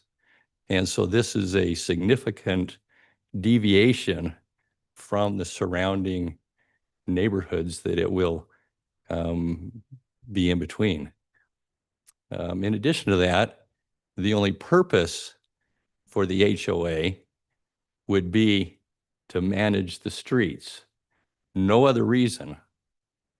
And I went and did a little research on private roads versus public roads and the consequences of those in situations like this. And there is a place for private roads. There is a reason to do them. Yes, they do save the city money, but they put that burden then on the occupants. So that is an advantage. It is an advantage to the developer because they do have more land to develop, more land to put houses on. So it is an advantage to the developer. But over time, it's been found that private roads in these kinds of situations end up devaluing the property. To begin with, it's appealing because the developer can sell those homes for slightly less, a little less than the market, and gives them an advantage in developing those properties. But over time, particularly when they are in an isolated situation like this, where the only purpose was to create a higher density, it ends up devaluing the property. Private roads in a gated type community or in a community with green space, clubhouses, things like that, it actually increases the value. But that is not the case here. And I'll be happy to share that research with the council. I'll email it to you when I get an opportunity to do that. But my point is that we're trying to sandwich in a development that does not match the surrounding developments. I agree with the R18 zoning. I agree with the annexation. If the council decides to do that tonight, I support that. But it's been very, very clearly pointed out by Mindy, the development agreement is nowhere near what it needs to be for this development to move forward. And I would encourage the council to either take Mindy's suggestions or to completely say that the development agreement as currently proposed is not adequate and the developer needs to come back. And I would encourage the council to not allow the private road as part of the development. During the planning session that the council had, I think Mindy provided a number of different layouts that were possibilities to eliminate the private roads. If you have not, I would suggest you go back and look at those as some suggestions of how to develop that piece without the private roads. They're not necessary. And thank you for listening to the citizens. Thank you for the work that you guys have done.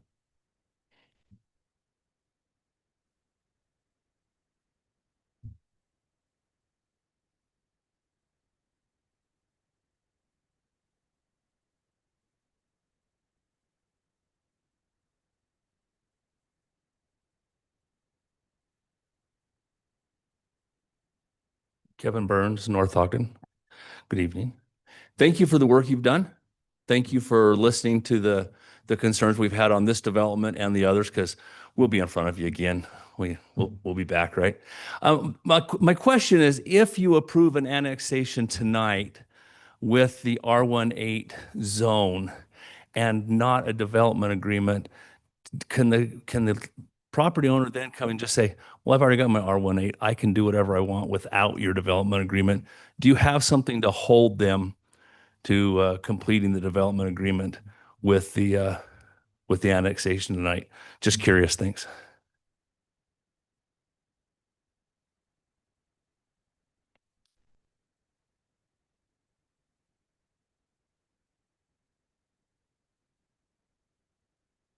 All right, looks like we have one hand online.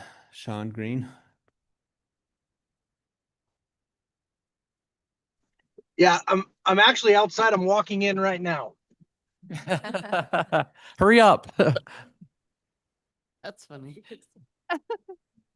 I know Sean, so I can say that.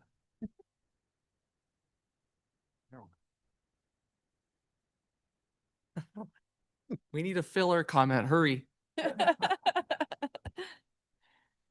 Merrill Sunderland, North Ogden resident.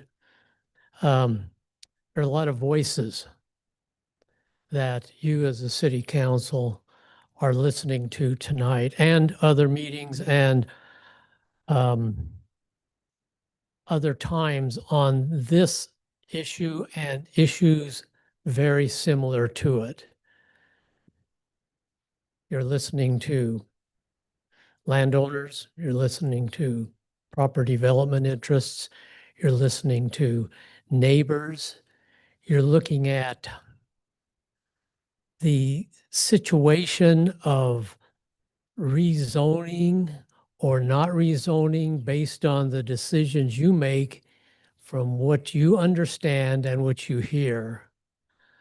I implore you to use your voice of reason as you determine how to go about this kind of change, this kind of decision.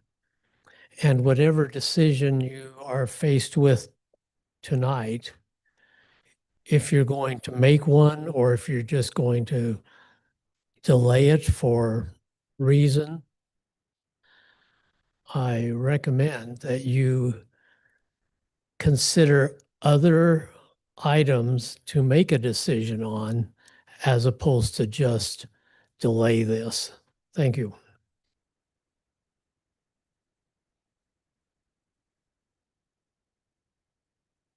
Sorry for being late. I've been listening since Salt Lake, so. Tell us your name again. Sorry, Sean Green. I live in North Ogden, border this property with my home. Appreciate the developer's efforts so far. My problem is the roads, has been mentioned many times. How many of us were teenagers? And who cares what side of the road they tell us we have to park on?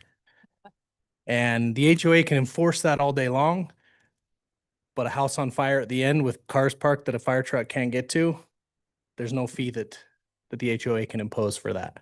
That's what is bad.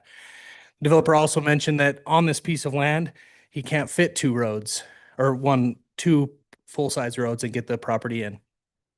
That's not our fault. That is the owner's fault for not selling when the previous properties were developed. It's probably a rare occurrence where the land was worth more years ago when they developed the other properties surrounding it and should have tied everything into that. So why is that now our fault that they didn't do that? That's my comment.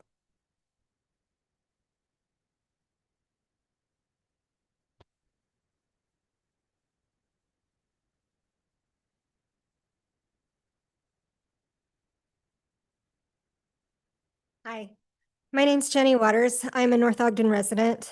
I live in Fernwood Estates, just north of the property. First off, I want to thank council members for the time and service they provide to our city. These words keep echoing in my head: less safe, but more affordable. During the city council's work session on February 3rd, the developer's representative states, it's just more affordable to build, 37-foot wide road versus the full 60-foot right of way. That is, again, less safe, but more affordable for the end user. His words, less safe, but more affordable. Is that what we're aiming for? I have many concerns with the projects that are being proposed in the area, including the Atkinson Pauling proposal. But from the beginning, my biggest concern has been the safety issues that will no doubt be a result of smaller private roads and insufficient sidewalks.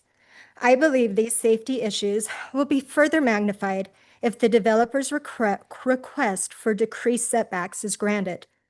I understand the allure of the private roads for both the developers and the city, but let's not fool ourselves. It reduces the cost of construction and maintenance by shoving them on to the future homeowners through HOA fees while compromising the safety of our residents, especially our younger residents.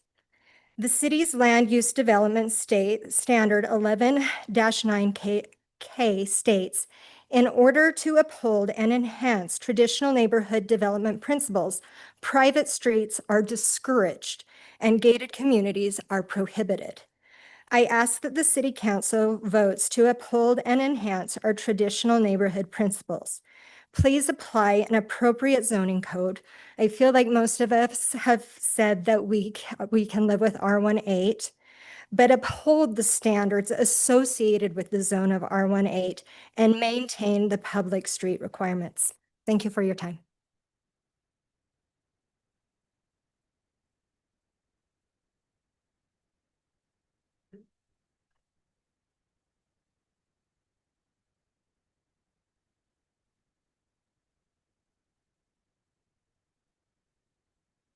All right, I'll be looking for a motion to close the public hearing.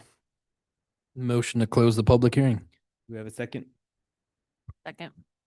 Okay, all in favor, say aye. Aye. Aye. All right, so now go back into more deliberation and discussion. And just a couple things, and we'll invite you back up here in a minute, Derek.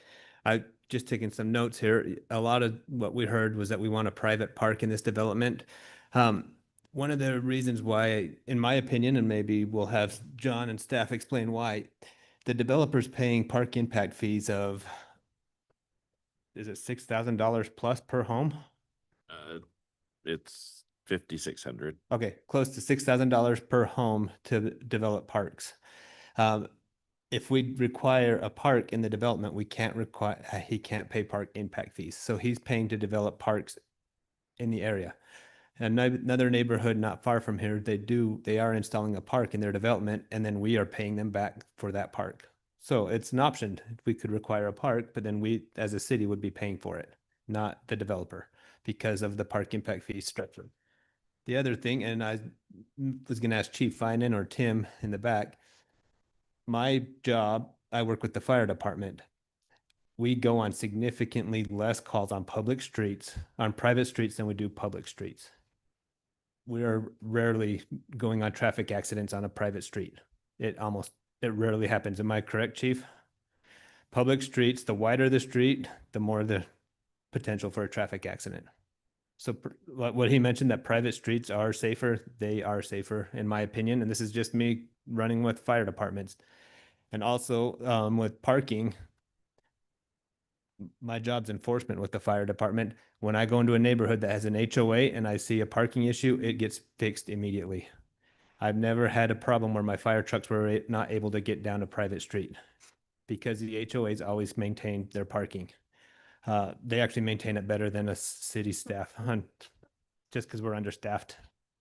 Is there anything anyone would like to add before we have Derek come back up?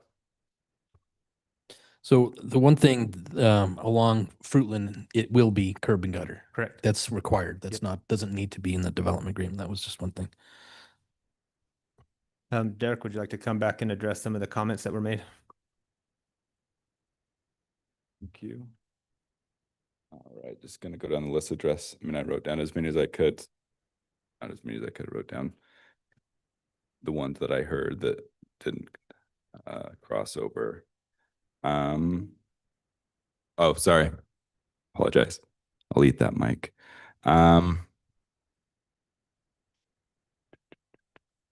So in terms of it's kind of been talked about the parks, the pocket parks, and at one time we did say that we would do a tot lot. We've definitely shifted from that. And then in terms of the lot layout, these are going to be more older families. I don't believe a tot lot would serve what this has become now to where it went before. When it was a 67 smaller lot, more affordable homes, there was a place for it. I don't think that is there anymore. Parks, it's talked about, I mean, the mayor already addressed that. I mean, there's just in this little corner of the city, there's 700 plus R1 lots with zero open space, zero amenities. I don't feel it's fair to ask us to provide that. Some do, that's fine. It was said substandard roads, these private roads will be built to the same standards as a public road. The only difference will be the width of these roads. Someone made a comment about a truck parked with an SUV and an ambulance. Scary. I mean, we all know that the scariest thing is the unknown. And this, to a majority of the people, is unknown. It's something they haven't seen, haven't experienced. As the mayor said, these will be safe streets. Let's see. Oh yeah, it was said that I would make concessions in the agreement that I didn't include in the development agreement. Again, I think is, and I take responsibility for that in terms of the way that this project has progressed from the smaller lots to smaller homes, 67 lots, and the things that go with those smaller lots. That has changed. So we've now gone to fit more with the R18, what's in the neighborhood, and match what's in the neighborhood. That's why there's some confusion on things that were said, and to now it's really R15, small lots, things that go in there, and now we're here at an R18 with a small concession. So that's why some things have changed. It was brought up a concern, the HOA not providing anything. Again, kind of going back to what I said, the HOA does provide the private streets, not burdening the city with the maintenance of those public streets. They're going to take care of that. That's something they're providing. Again, it was talked about the off-street parking and these not having RV pads. I mean, they're going to be 90 feet wide. There'll be plenty of space for these homes to have the RV pad on the sides. Again, with three-car garage, 3 parking spaces in front of them, and an RV pad. I'm glad somebody brought this up. The flooding, we're still going no basements on these. And again, with this site, the way it sits now, with being constantly watered, soaking up everything, anytime an event comes, I'm not going to say that I know this 100%, just kind of anecdotally. I know how land works. I've been in the business a long time. When you have land that's soaked already, that's been watered as much as it can take, and you have a rain event, that water just sheets off, goes and overloads the storm drain system. And that's the way it currently is. This development would put it in the streets, put it in the detention basin, and slowly release it. And hopefully reducing flooding. Also, the flooding that has been experienced in this community, I believe, I don't know if it came from the sewer or the land drain, but again, that's from water being overloaded, water getting into those systems, to where this won't have basements. You're not going to have like a walkout basement.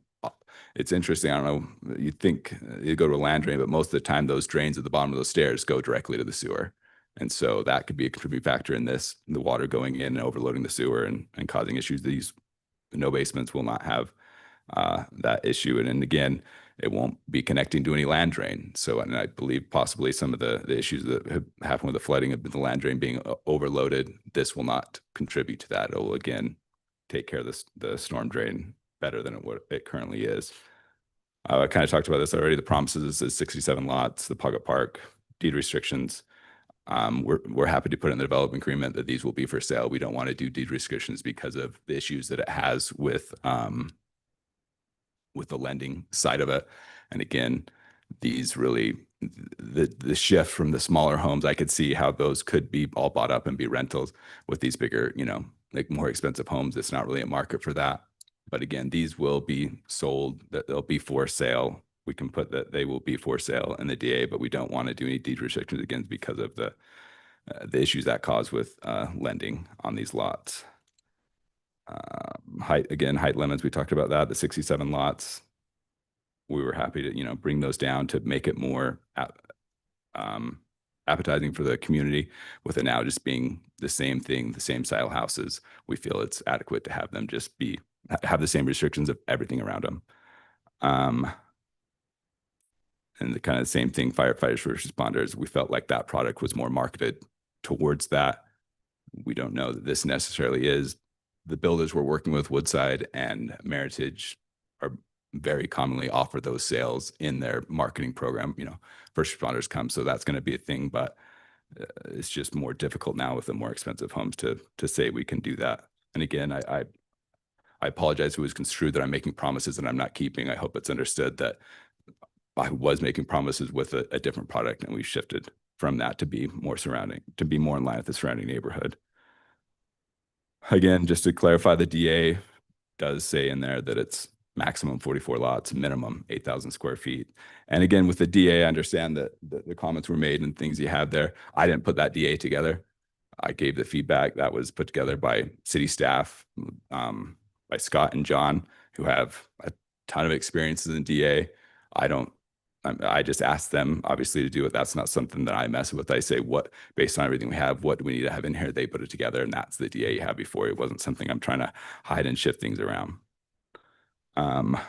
It was said that private roads devalue the community, but it's beneficial for a gated community. I'm sure there's been studies that maybe show that, but I would, based on what he said, I would think that this is going to act more like a gated community without the gates, because people aren't going to go in there. They're not going to just whip around those loops. They're not going to, I mean, just the people in there are going to use these private roads.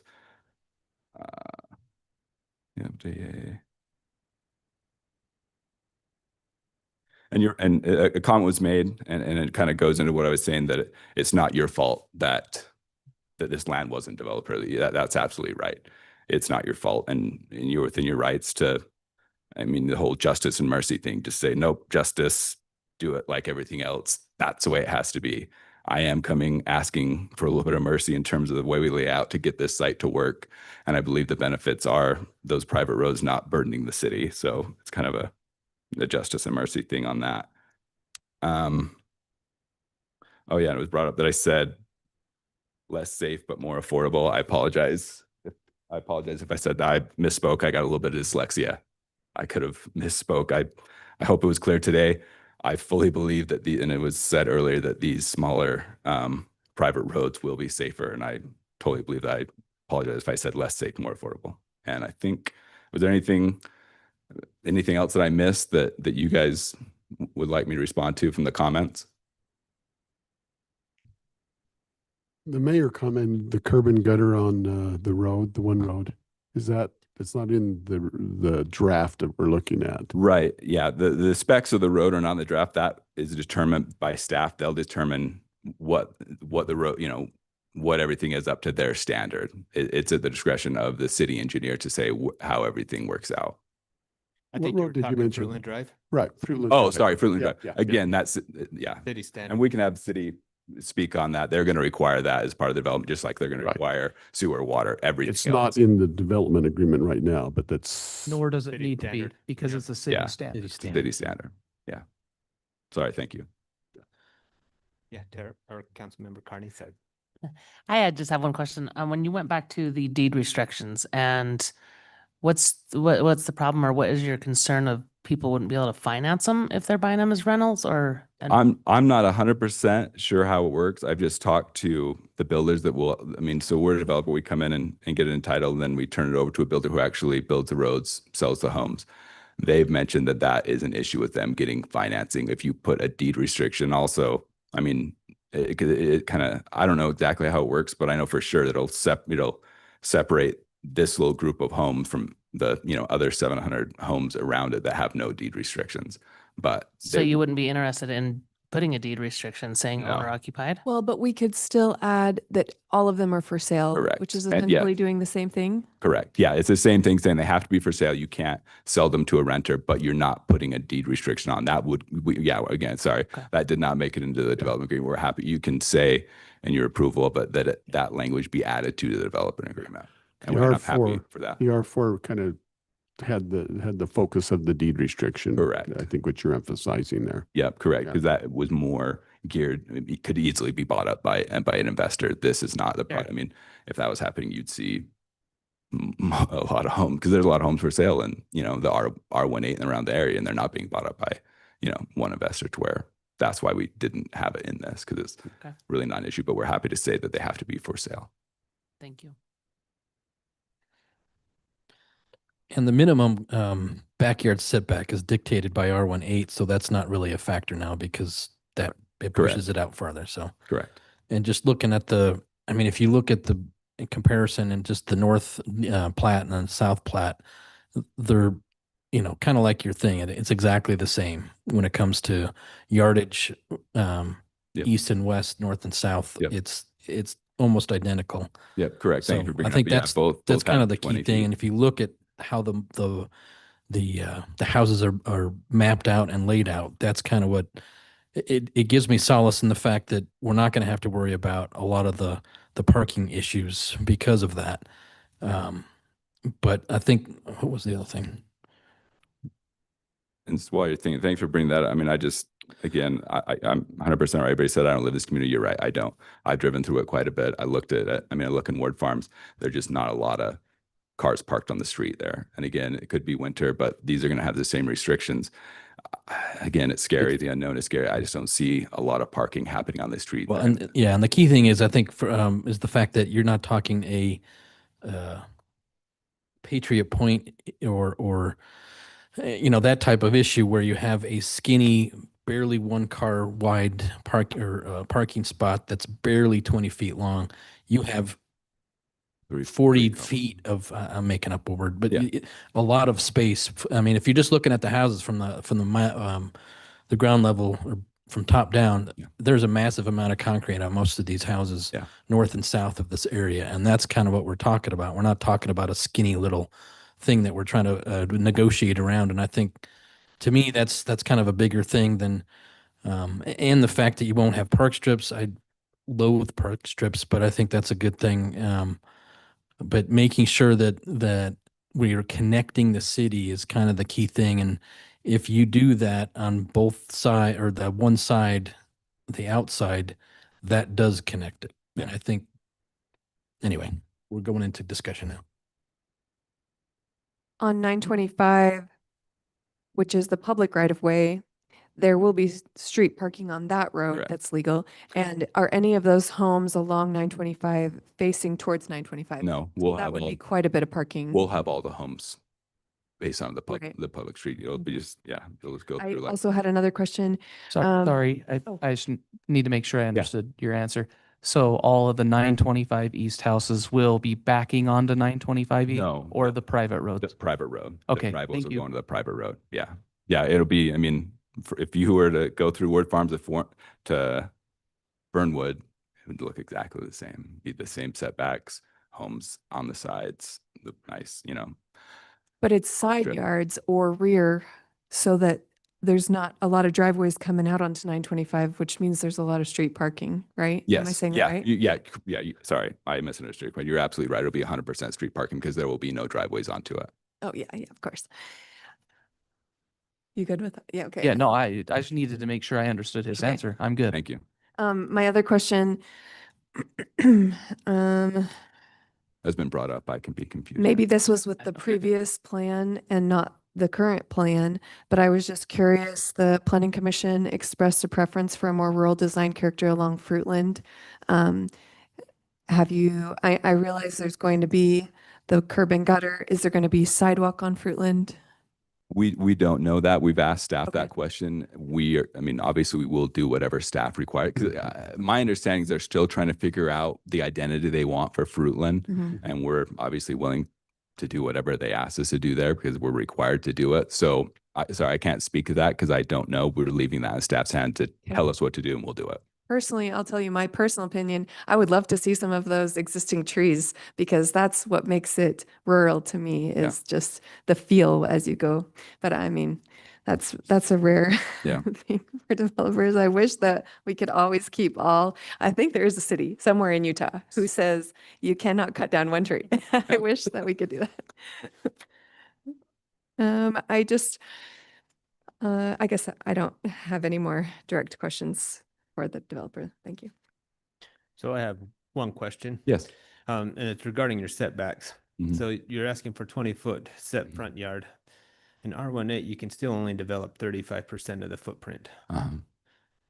So by moving the house forward, is that giving you a bigger backyard? It would give you a little bit backyard, but because of the way we worked it, they're going to be, like I said, the minimum is 80 feet. These are going to be 90 because you have to make them 90 because of our depth issues. So it kind of pushes into the side yard and would push it to the backyard. So it's really, it's the same footprint. We're still required to that. It just kind of shifts things around. It takes space out of the front yard and puts it other places. Okay. Does that answer your question? Yeah. I was just thinking that, yeah, we're still you're still Yeah. only doing 35%. Yeah, it's going to be this. I mean, again, it's going to look a lot like the surrounding area. It's going to be the same size homes, the third car garages. It's just not going to have an extra 10 feet on the front of them. That space is going to be elsewhere. Okay, well then my question to that would be, why wouldn't we do sidewalks in the middle homes as well? Because the way it's set right now, you're squeezed at that, I think 48 feet from the 20 in the front, because they're 88. So you have 20 in the front, 20 in the back. That leaves you 48 feet for the home. And that's kind of pushing. If you look at Ward Farms, that's the typical depth of these homes. It's just the market. That's why we're asking for that to make a more buildable lot. That's a big issue, though. You've heard a lot of comments Yeah. on that. So I just share that with you because that's kind of a, Is it a possibility to do a smaller sidewalk on those inside homes maybe? And we've talked about that with staff of doing 4 feet on each side, because then I think you'd only lose a foot on each side, and we're open to that. I talked with staff about that earlier, saying if that is a deal or no deal situation with the sidewalks, let's do a 4 foot on both sides. Like that.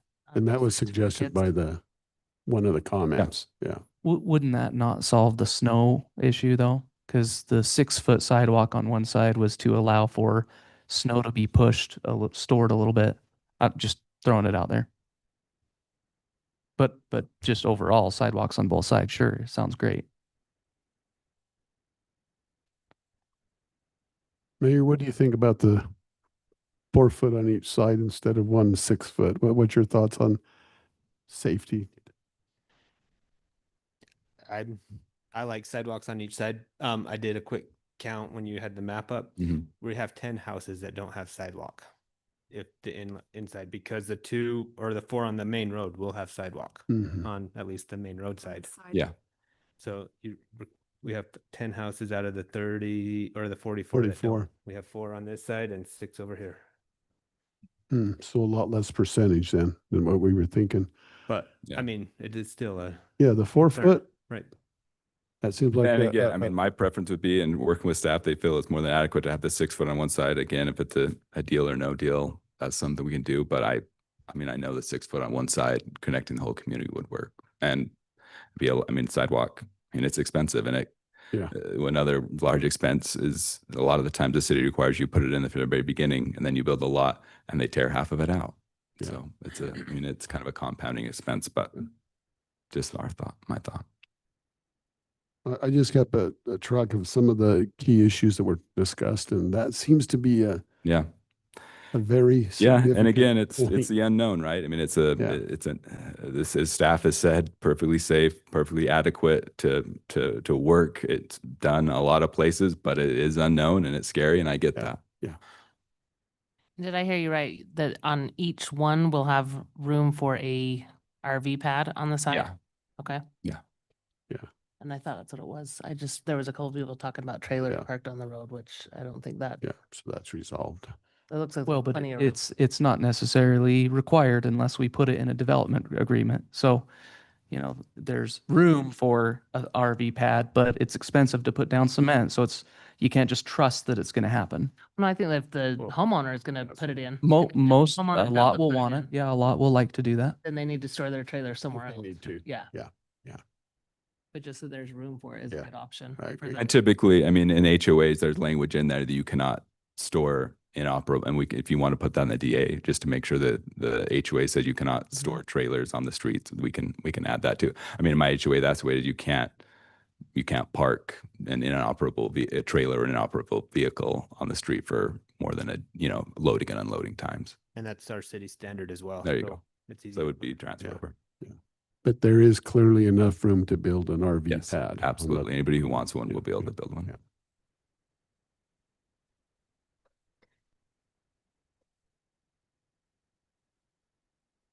Any more questions for Derek? Thank you. Thank you. Yeah. I request a 5-minute break in between discussion or else I'll just leave for a second. I'll leave for a second. Well, I was gonna say, you can make a motion, I move that we do a 5-minute break. a 5-minute saunter. I don't want to use that word. It just sounds weird. I want a Nope. 5-minute break. Bill left already, so. Yeah. Second is who? Do we have a second? Second. Okay. Oh. All in favor, say aye. Aye. All right, we'll have a 5-minute recess.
All right, Councilmember Dalpaz's move to Sancho is now over. Yes. We're back. We have a lingerer that needs to get up here ASAP. We're ready for additional discussion. All right. We're coming back to ordinance 2026-05 annexing the property. Do we have any additional discussion, comments among council? Yeah, I want to cover a couple of questions. Kevin Burns had a good question, and I think I know the answer, but I just want to say it out loud. So he basically said, what happens with the annexation tonight if we allow R18 zone and then just move on our way? Are they allowed to move forward? And I'm pretty sure the answer is yes. If we give them an annexation for R18, they can come back with all of the current city standards and build in that way. Correct. So there's really, if we allow an annexation tonight at R18, there's really not a lot of risk to anyone, because the worst case scenario is that they'd come back and they would present something that completely fits within the current standards. So I don't think there's a loss there. So just wanted to start with that. Let's see. I'm looking at the questions that came through. I do want to say that between all of the several meetings that we've had on this, there was a good point that was brought up that, the previous discussions were previous discussions based on how it might have been with R15. And so we need to be fair to acknowledge that something that was said in a previous meeting doesn't exactly have to fit into this discussion. I'm not saying that previous discussions aren't valid. That's not at all what I'm saying. But I think that good points were brought up that we were discussing an entire different project just a couple of weeks ago, potential project couple weeks ago. So wanted to kind of put that on record.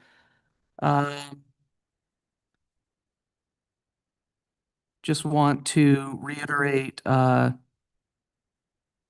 Mayor Barker's professional opinion on the safety of the streets. I think that was really important. There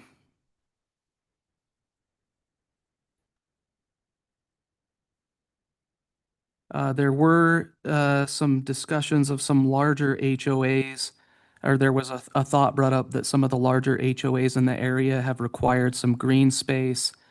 I don't know how possible that would be with this project being so small compared to some of them.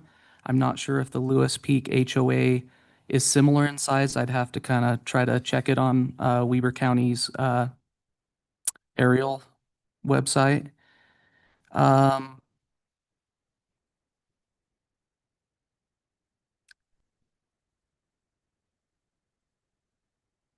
I agree that it would be nice to try to get some sort of deed restrictions to make sure that the homes remain owner occupied for at least 5 to 10 years.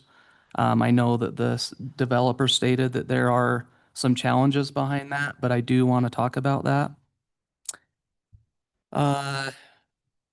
He did have a good point on the preferred buyer program that was mentioned that was, kind of quote unquote taken off of the table.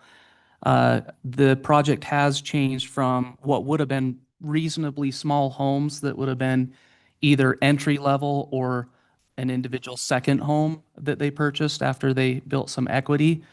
So I do want to acknowledge the reality there that when we changed from discussing R15 to R-1-8, it seems like it did take away that option, for better or for worse.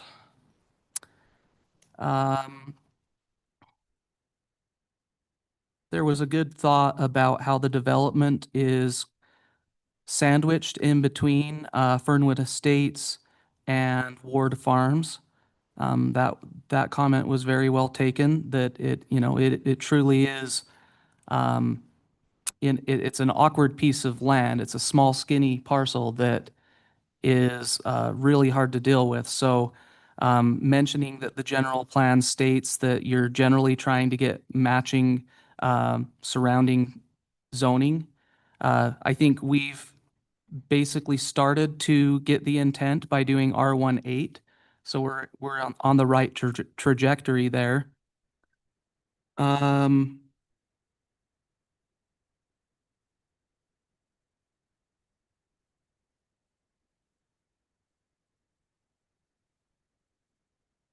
Sorry, I just want to make sure I don't miss anything that I really wanted to comment on.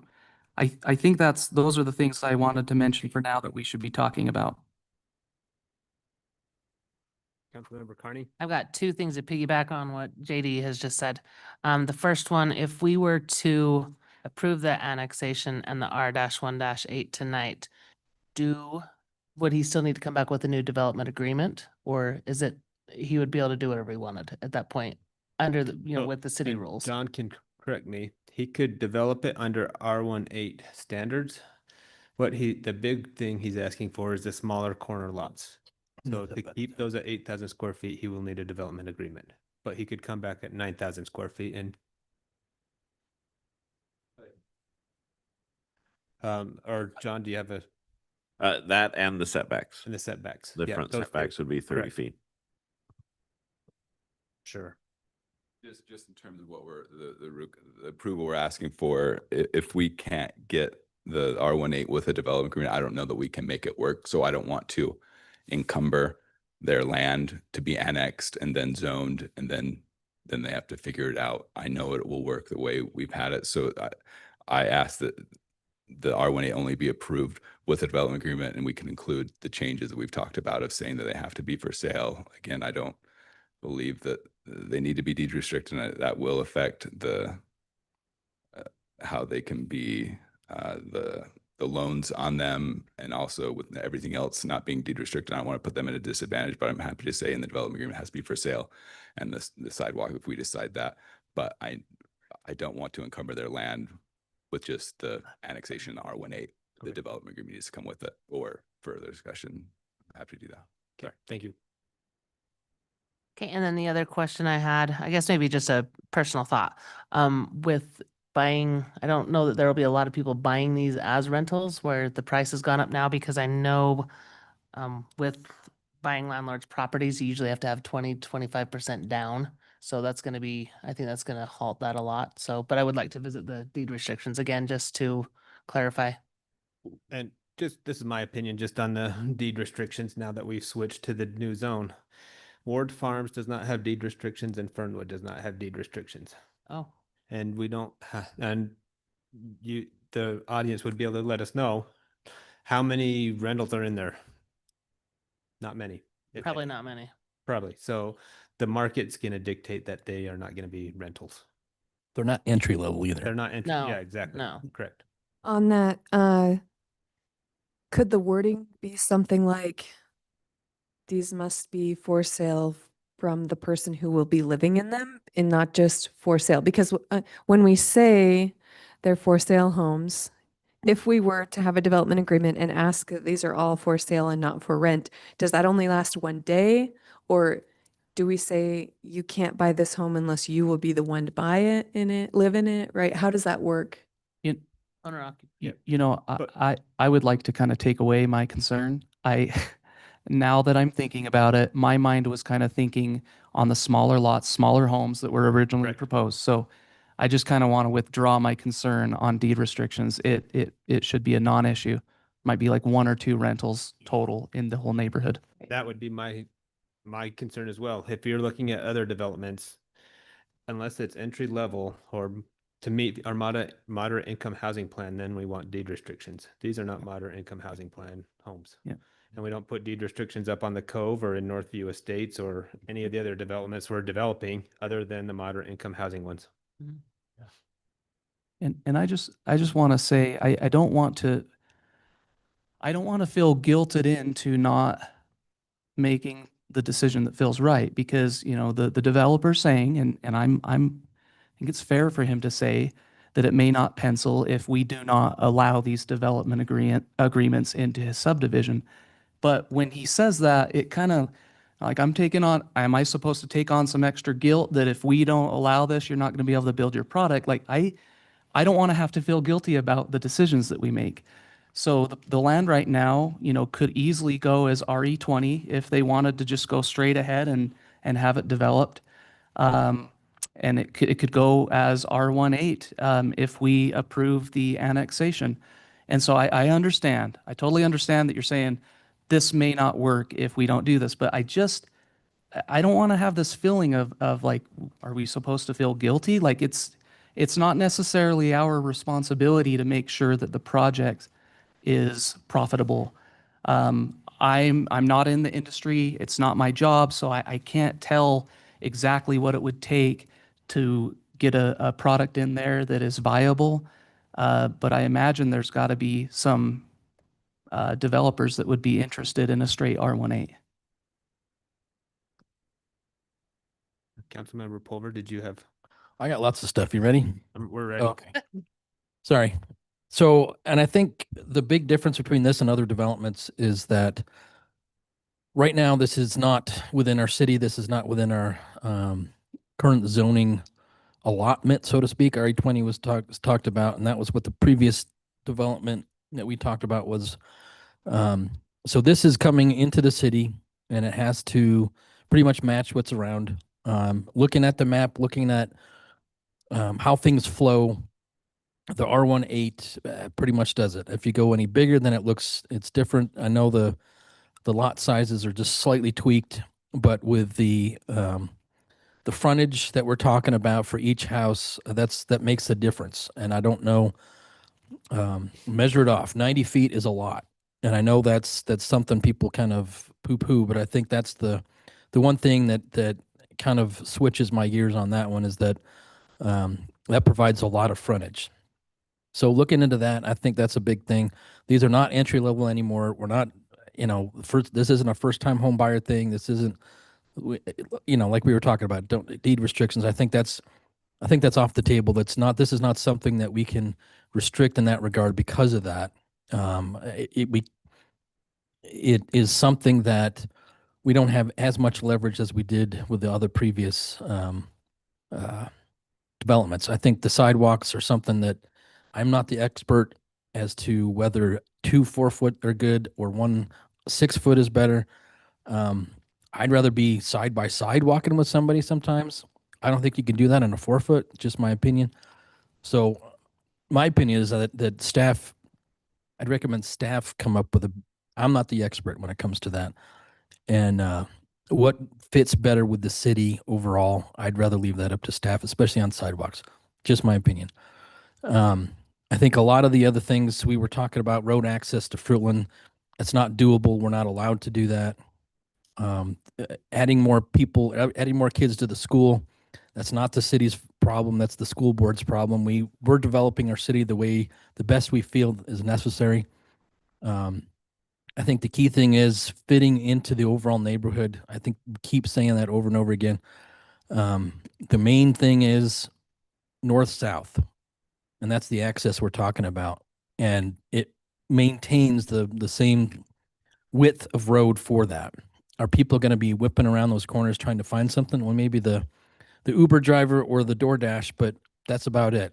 I don't think we're going to have looky-loos going through this neighborhood a lot, and I think that's what both the mayor and others have spoken about, not having racetracks, and because these roads go to nowhere. So that's something that I think with the key thing with walkability is making sure that the sidewalks connect, especially to each other. If those islands don't, I don't know if that's that's not really a deal breaker for me.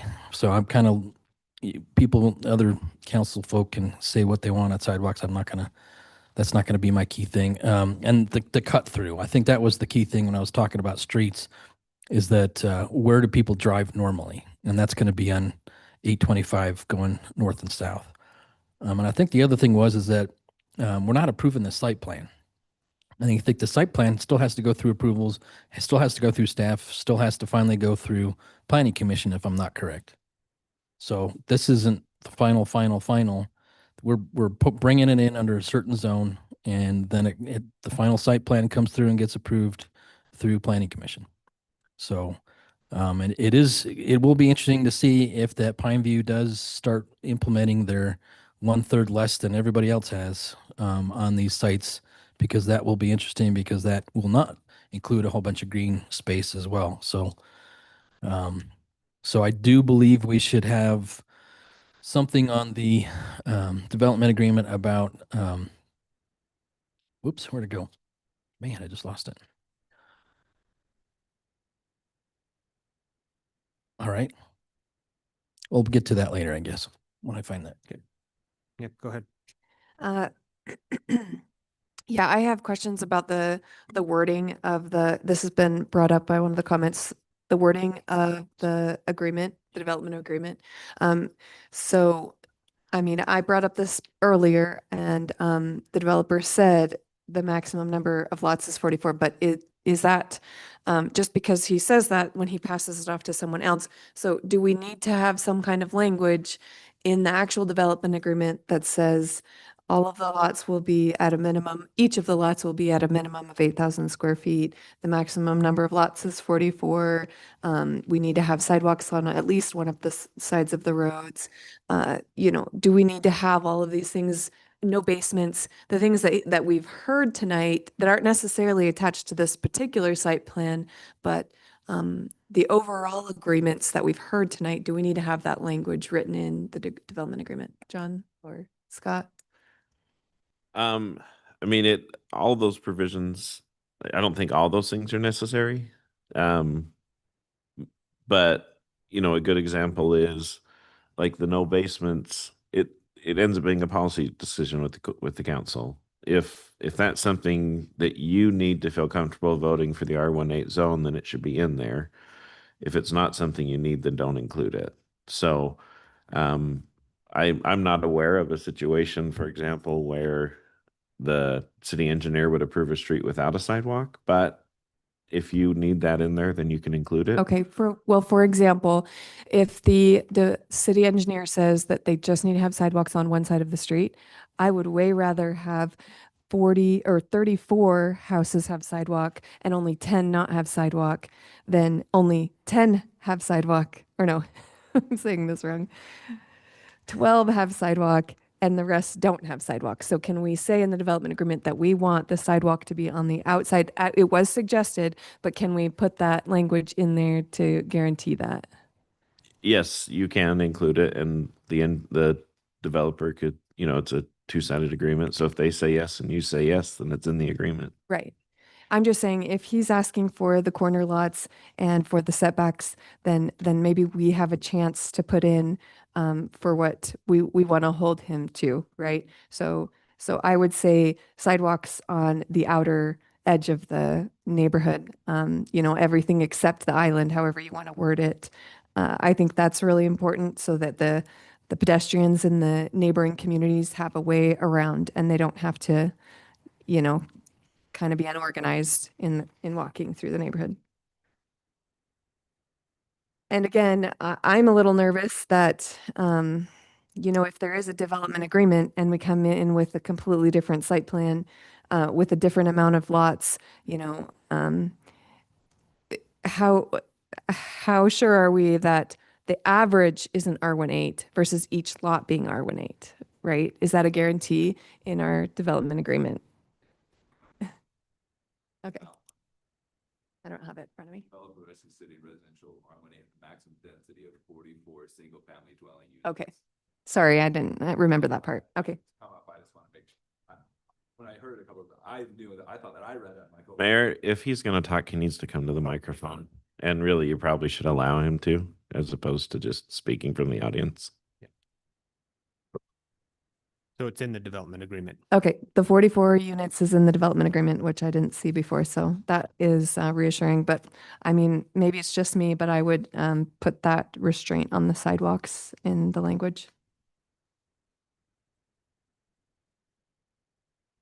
Just one comment on that. Are you saying that you're against 2 4-foot sidewalks?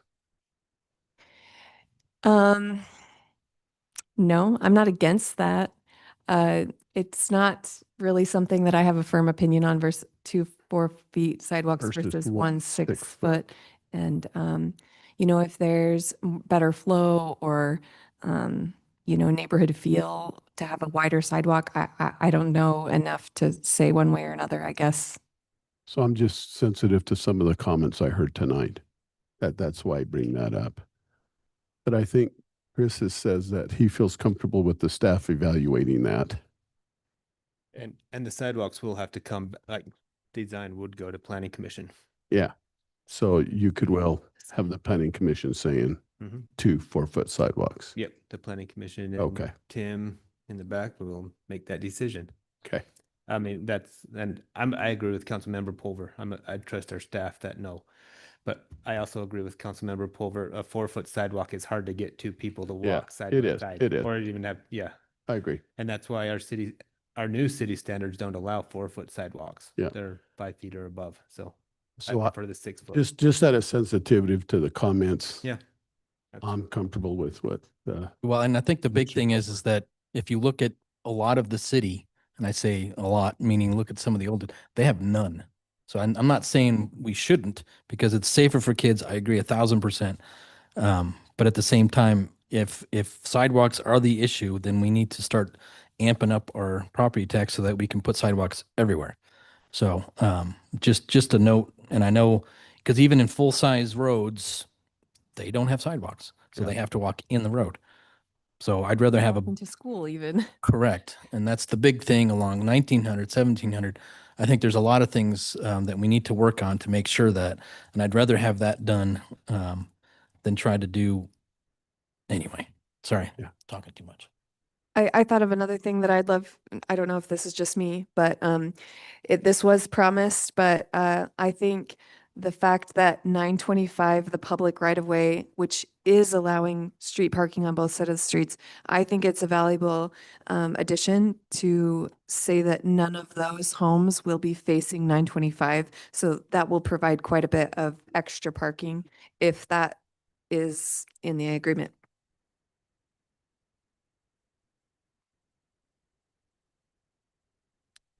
I've already spoken, so I want to make sure that you guys have an opportunity. Okay, I have some more thoughts because I've missed some comments that the residents had. I thought back to the question about Fruitland access. I just want to reiterate this. I'm 99% sure that my knowledge of this is that our city planner has recommended that we not have an entrance onto Fruitland from this development because of its proximity to the intersection at Fruitland and 2100 North. So I want to just make sure everyone knows that that concern has been heard, but it has been a professional recommendation that we don't have an access out right there because of the danger of turning near that intersection. Another thing that hasn't been discussed a lot, and I just want to bring this up, this is a previous discussion that we've had at another meeting, is that you can't deny the financial benefits of having the private streets. We got an estimate from David Espinoza last time we met, or I can't remember exactly which meeting it was, but I think it was at the work session, that if we were to replace all of the roads within this proposed development in 20 years, it would cost approximately at that time $1.5 million. And that might not even be factoring in inflation. I don't know. So yes, the burden is put on those particular residents because they will be paying into an HOA. Another concern that I've heard before in some of the meetings is that the HOA, well, how's the HOA going to make sure they have enough money? There's state laws that were just put into place that requires all of the money to be figured out up front so they can replace those roads in 20 years. So we avoid such issues as the HOA at Legacy, where they've recently had troubles with keeping up on their roads. So those are two really important things I wanted to make sure we talked about. That it's not all about the money. I mean, we know that, but to save that potential money down the road, that is something that should be considered. It is going to save taxpayers down the road. That was not a pun, but it kind of came out like one.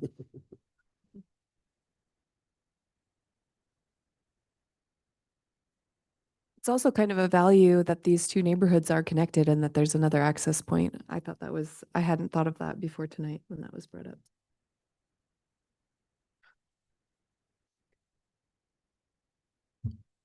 Okay, I'd be looking for a motion to approve ordinance 2026-05, annexing approximately 11.768 acres of property located at 1978 North, 1150 East into North Ogden City with the proposed zoning of R18.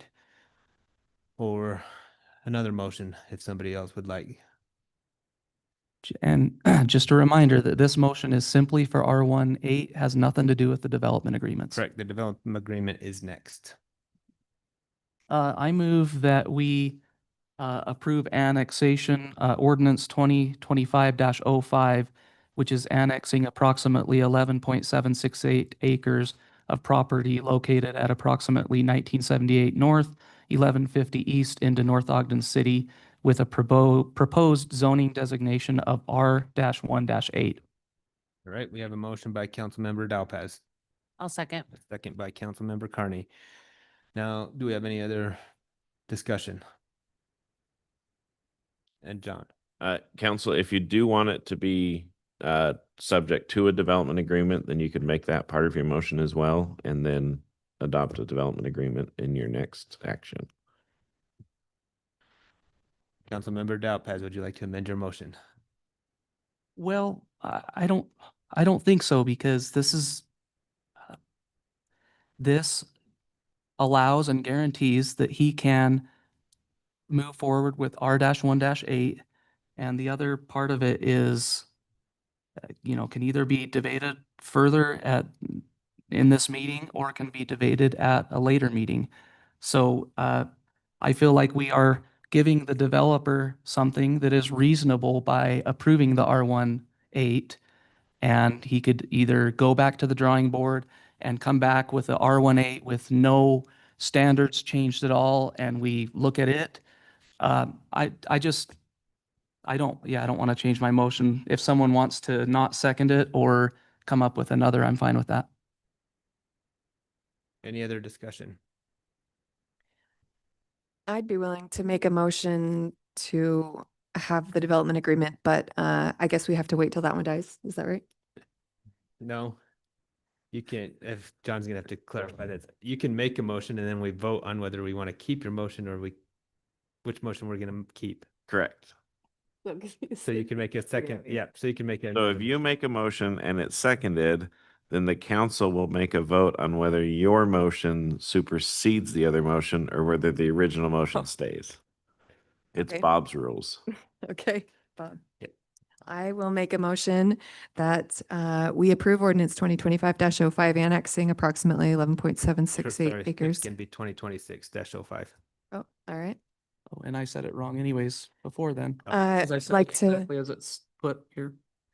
I'd like to make a motion that we approve ordinance 2026-05 annexing approximately 11.768 acres of property located at 1978 North, 1150 East into North Ogden City with a proposed zoning designation of R-1-8, depending on a agreed development agreement.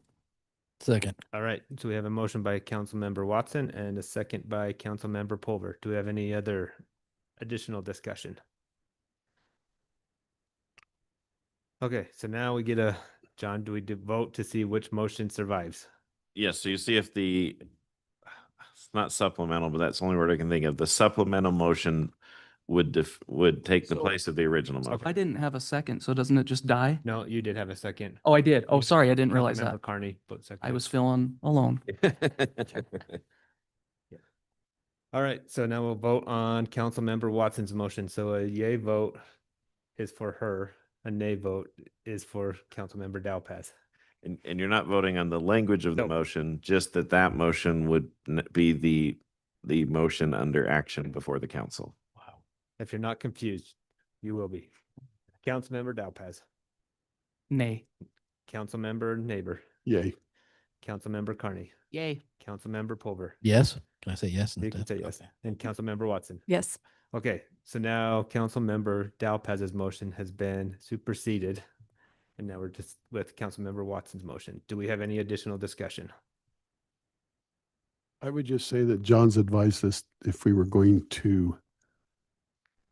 concerned about the development agreement, that we should include it in the motion. Correct. So I'm kind of relying on his judgment there. Well, and I want to say it's if you're concerned.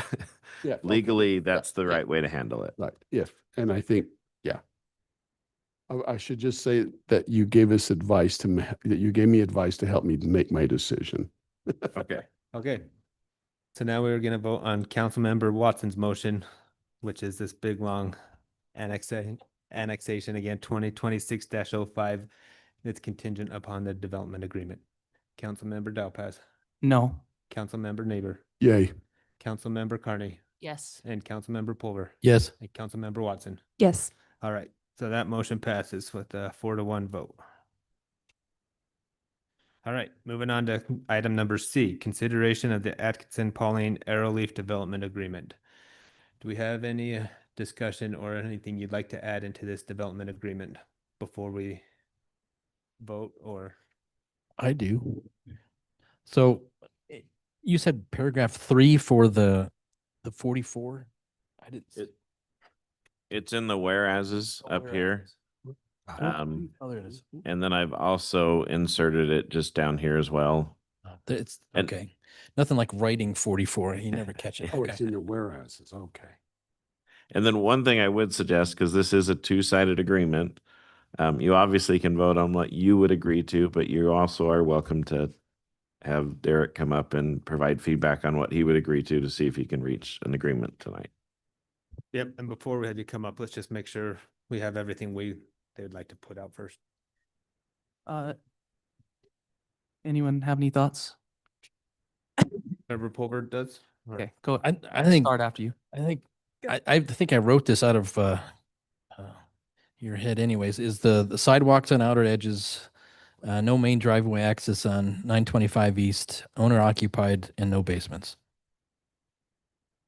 Is that right? I mean, if the basements is a deal breaker, I'm not stuck on that, but it Well, would to help me, with the flooding. yeah, to me, I think that was one of the key things that I first heard this whole thing, that no basements, I'm like, done. So, I mean, I think that's just a smart move. Yeah. That was the whole point. I It's- wonder if on the sidewalks on the outer edge, if it would be more streamlined for both parties if we said something like, at least 65% of the property needs to have a sidewalk of some kind. Or because what if the site plan comes back completely different? It's all I'm thinking. The only concern I have about a requirement for a basement is it essentially guarantees that the homes are to their max height. So if we do a requirement that they do not have basements, even though I see the reasoning because there's worries about flooding, et cetera, in the area, I get that. But you're taking away the possibility that some neighbors might luck out by having a home behind them that is a little 1-story or a 27-foot high or 25-foot high, whatever. So I just wanted to make sure that that's very clear, that if we put that into the development agreement, it basically ensures 30-foot all around the perimeters. Well, and I think It seems like it.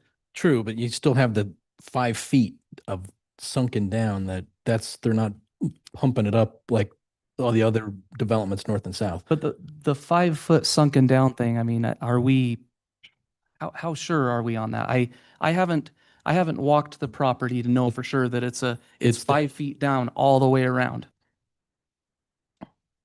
So.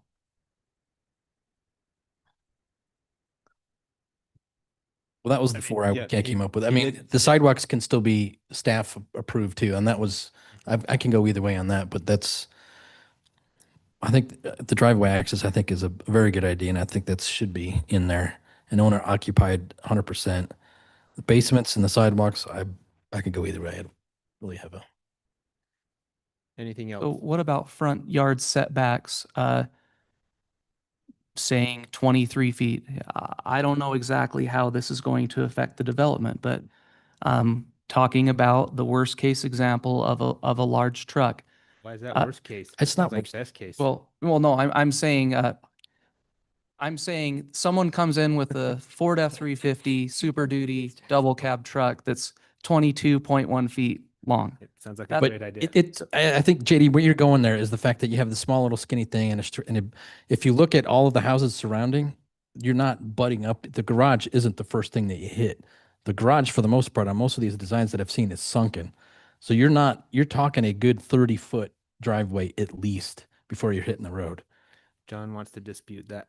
Okay. No, I want Oh. to agree. Okay. I think that's the key thing is that, and there's multiple, if you look on the satellite map, you have multiple and enough on the arse on the side for an RV pad. I don't think with a 90 feet frontage, I think we're talking completely different story than a small duplex or something like that where it has Okay, point barely taken. enough. Point So taken. I'm not trying to run over you, but at the same time, I just think there's My two Ford different things. F-350 is running over you right now. That's fine. I'm just Drive- kidding. You drive it. Did I say that in a public meeting? Yeah. Tacomas are different, but anyway. So And kind of what I verified is all these homes have plenty of room to put an RV pad Correct. to go back past the house. So you've got enough room to do, I mean, I don't know, 50, 60-foot RV pad for these big trucks. I'm okay to be wrong. Thank you. John? Oh. So we do have some places where in our development agreements, we set a setback to the garage and let the house be forward more. So you could say 25 or 30 to the garage, and then the rest of the house could be forward, as an example. Because the setback is to whatever corner is nearest, so it doesn't matter what it is. So what you're saying is that you can say 30 feet to the garage with With 20 minimum foot of to the 20 to the rest, first or- corner. Or 23 to the rest, yeah, you could. Yes, on that idea. Well, not everyone will be driving the 23-foot truck too, so I'm not saying I'm against People like it, their but- trucks. What if someone buys a limo? Let's make the whole neighborhood fit. Right, go in circles. Yep. All right. Bring it so in. Do we want a setback for the garage? I love that idea. A 30-foot setback, or well, even if it's 25-foot setback to the garage, that seems very reasonable. And a 20-foot setback for the non-garage portion of the home. However, our professional attorney would write that up on the screen. Do we have anything else? Or if not, we'll have Derek come up and Well, did everyone feel similarly on what Councilmember Pulver just read out? Is that already written? I didn't see that it get typed, so I don't know. Owner occupied, I think, is in there, right? Or no? Yep. Oh, sidewalks is on there. The maximum number of lots shall be 44 is on there. Yeah. No driveways shall access 925 directly is on there. No full basements.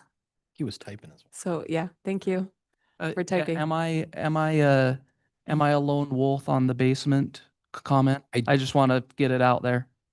I don't care. I mean, we can take that out. I don't have a. I the think no your basement geotech's gonna determine that more than anything, but I will say as someone that's pretty familiar with the area, Fernwood was a lot wetter than this area was, and they got basements in there. And they also have a lot of sump pumps in Fernwood. John, can you zoom that in a little bit? Some of the people not residents. No, the residents. Residents, I'm Like you have a huge. and I got reading glasses. Like mine's way bigger. than All right. Yeah, I'm not set on the basement. I could see the basements going either way.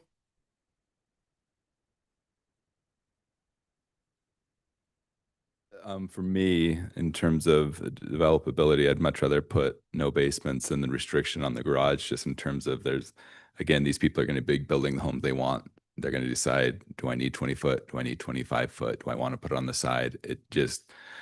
I just hate to put the restriction, the little added restriction in terms of the architecture of those, but that's my thought. And again, they're going to know whether they build their home and they, want to like everyone else, like all the surrounding neighborhood of Ward Farms. Ward Farms. I mean, they're all 30 feet. pushed it as far as they absolutely could. And I imagine these people are going to do the same. They're going to want their home and the garage up front. And I don't want to have to restrict them to do something that they don't want to do. So if it came between the two, I'd much rather say no basements, take that off the table and leave just the straight 20-foot setback and allow them to do it how they want. Would it be the same effect if we said something on that line, like add to it that says, or have the pad on the side of the house? What do you call this? RV pad. Company, the RV pad. Yeah, I think that would be a fair thing to say. If you put your garage at 20 feet, you're required to have an RV pad. Because that way Then they we're- decide it's their fulfilling, choice. Oh, we right? want I it. mean, does that fulfill? I think so. I like that. Because it gives the parking for the big truck that they might buy in a couple of years, maybe, or the limo. And again, just to be clear, these garages will fit. I mean, the F-350, no F-350 left out in the cold. These garages will fit these vehicles. They'll have 3 parking spaces for them. It's not like driveway or RV pad. They'll have other options as well. It's a pretty deep garage. Not all garages are built equally. They're not, but the people that want them, these are going to be semi, custom homes where what depth you want your garage. Yeah, you get that. Maybe your living room is a 2 foot shorter. You make that choice.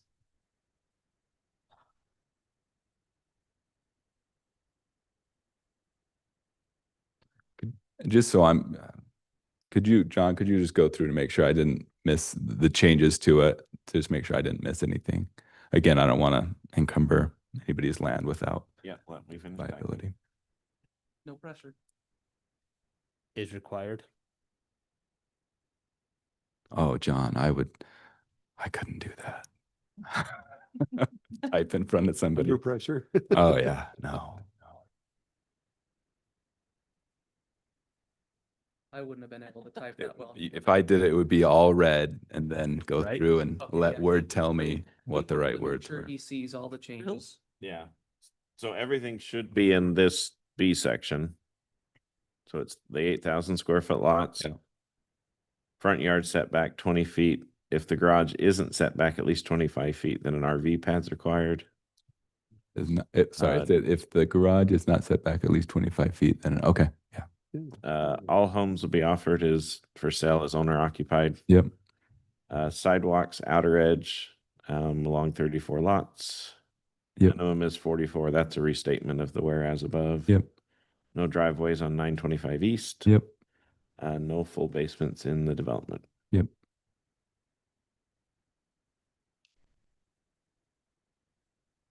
And something I just want to mention is someone had previously mentioned that their lot that abuts this property is where the detention basin is going to be. Mhm. We need to make it very clear that there is no exact guarantee of where that detention basin will be. Correct.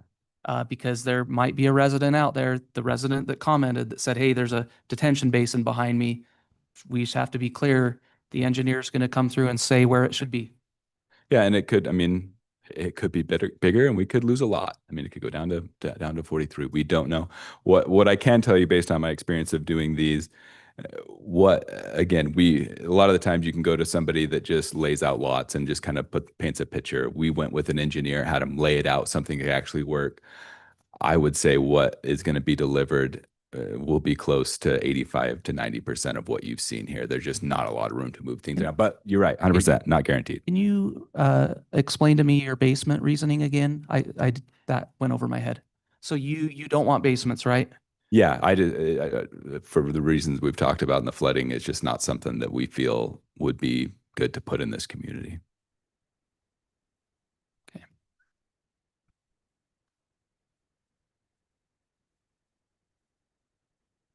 Can I ask a question? Yep. So say we vote on this, yes, right now, and it goes through the process from now. When it comes to planning commission with an actual site plan, would any of this be changed or this is set in stone? The only group that can change these Yeah. A through G would be the council. So they wouldn't even explore options that aren't listed. Everything else has to meet the code. Yeah. Okay. Sorry, my understanding is that the development doesn't even go to planning commission Is that correct, John? Well, they would follow these rules. Also, they would follow, but it's not going before them. Hey, Clement, could you want to change them? It's I just mean that if the planning commission thinks something differently about the sidewalks or thinks something differently about the driveways, they wouldn't have a chance to even explore that or discuss that because we've. If they wanted to add something as a suggestion for you to Right, change, they right. could. When it comes to the roadway design, they will have some input based on what the engineer says.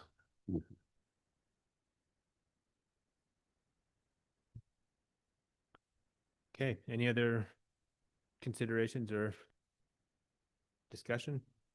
If not, then I guess we're ready to vote. I'd be looking for a motion to approve the Atkinson Pauline Arrowleaf Development Agreement or to deny it. Mayor, I move to approve the Atkinson Poly Arrowleaf Development Agreement. All right, you have a motion by Councilmember Pulver. Do we have a second?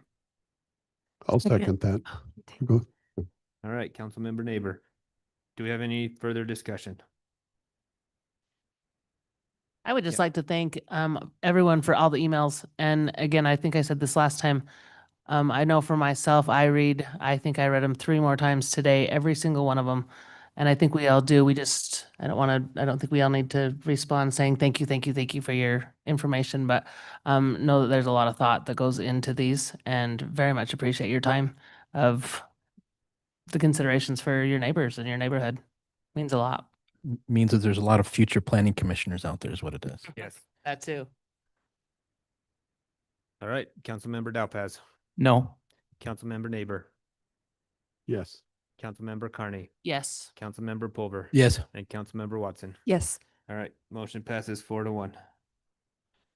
Okay, item number 7, discussion and consideration of ordinance 2026-06, amending Title 5, Chapter 1, refuse and inoperable motor vehicle storage, and presenters John Call. So council, this comes from the court and the police. And the red line, as you can see, is expansive. There's lots of stuff in here. Here's the substance of what's happening. Everywhere where there's a penalty that gets enhanced, when they come back for the second and third times, we are required to put it in our code that they're coming back and that it goes up. So it goes from an infraction to most of the time it's an infraction, then a second infraction, then the third time is a Class B misdemeanor with a mandatory court appearance. The new court system requires there to be a section for each one of those clearly stated every time you're applying that. So this code is just adding those in. It is not amending any penalties. It's just expanding it out and clarifying where that is. That being said, while this is open, you obviously can change and modify any of these you'd like to. We are amending the code.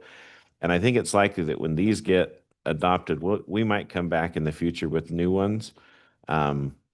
I started going through all the penalties again in the code, and I probably need to sit down with the prosecutor and the judge and just say, how do you need this to look? Because this is maybe touching 10% of the penalties in the code, but these are the 10% that are most commonly cited by the officers. So if you have any questions, happy to answer them, but they are pretty much just rewording what's already there, but it is a rewording of the code. So I would just check the 11-1-8 because I think the first paragraph needs to be deleted because it's restated in one point or the first point. That's the only thing I noticed. It says any person. oh, who yep, has- yeah, you yeah. are correct. Yep, We just so that need should to- be deleted. Yeah. Did you find that or did Chat GPT? Can't put any. No, I did my So eyeballs. And this is a good example. This is the way it used to be written, and so we copied and pasted it down and then expanded it out for that enhancement. So yes, we will delete that. Okay, do we have anything else that we need to discuss?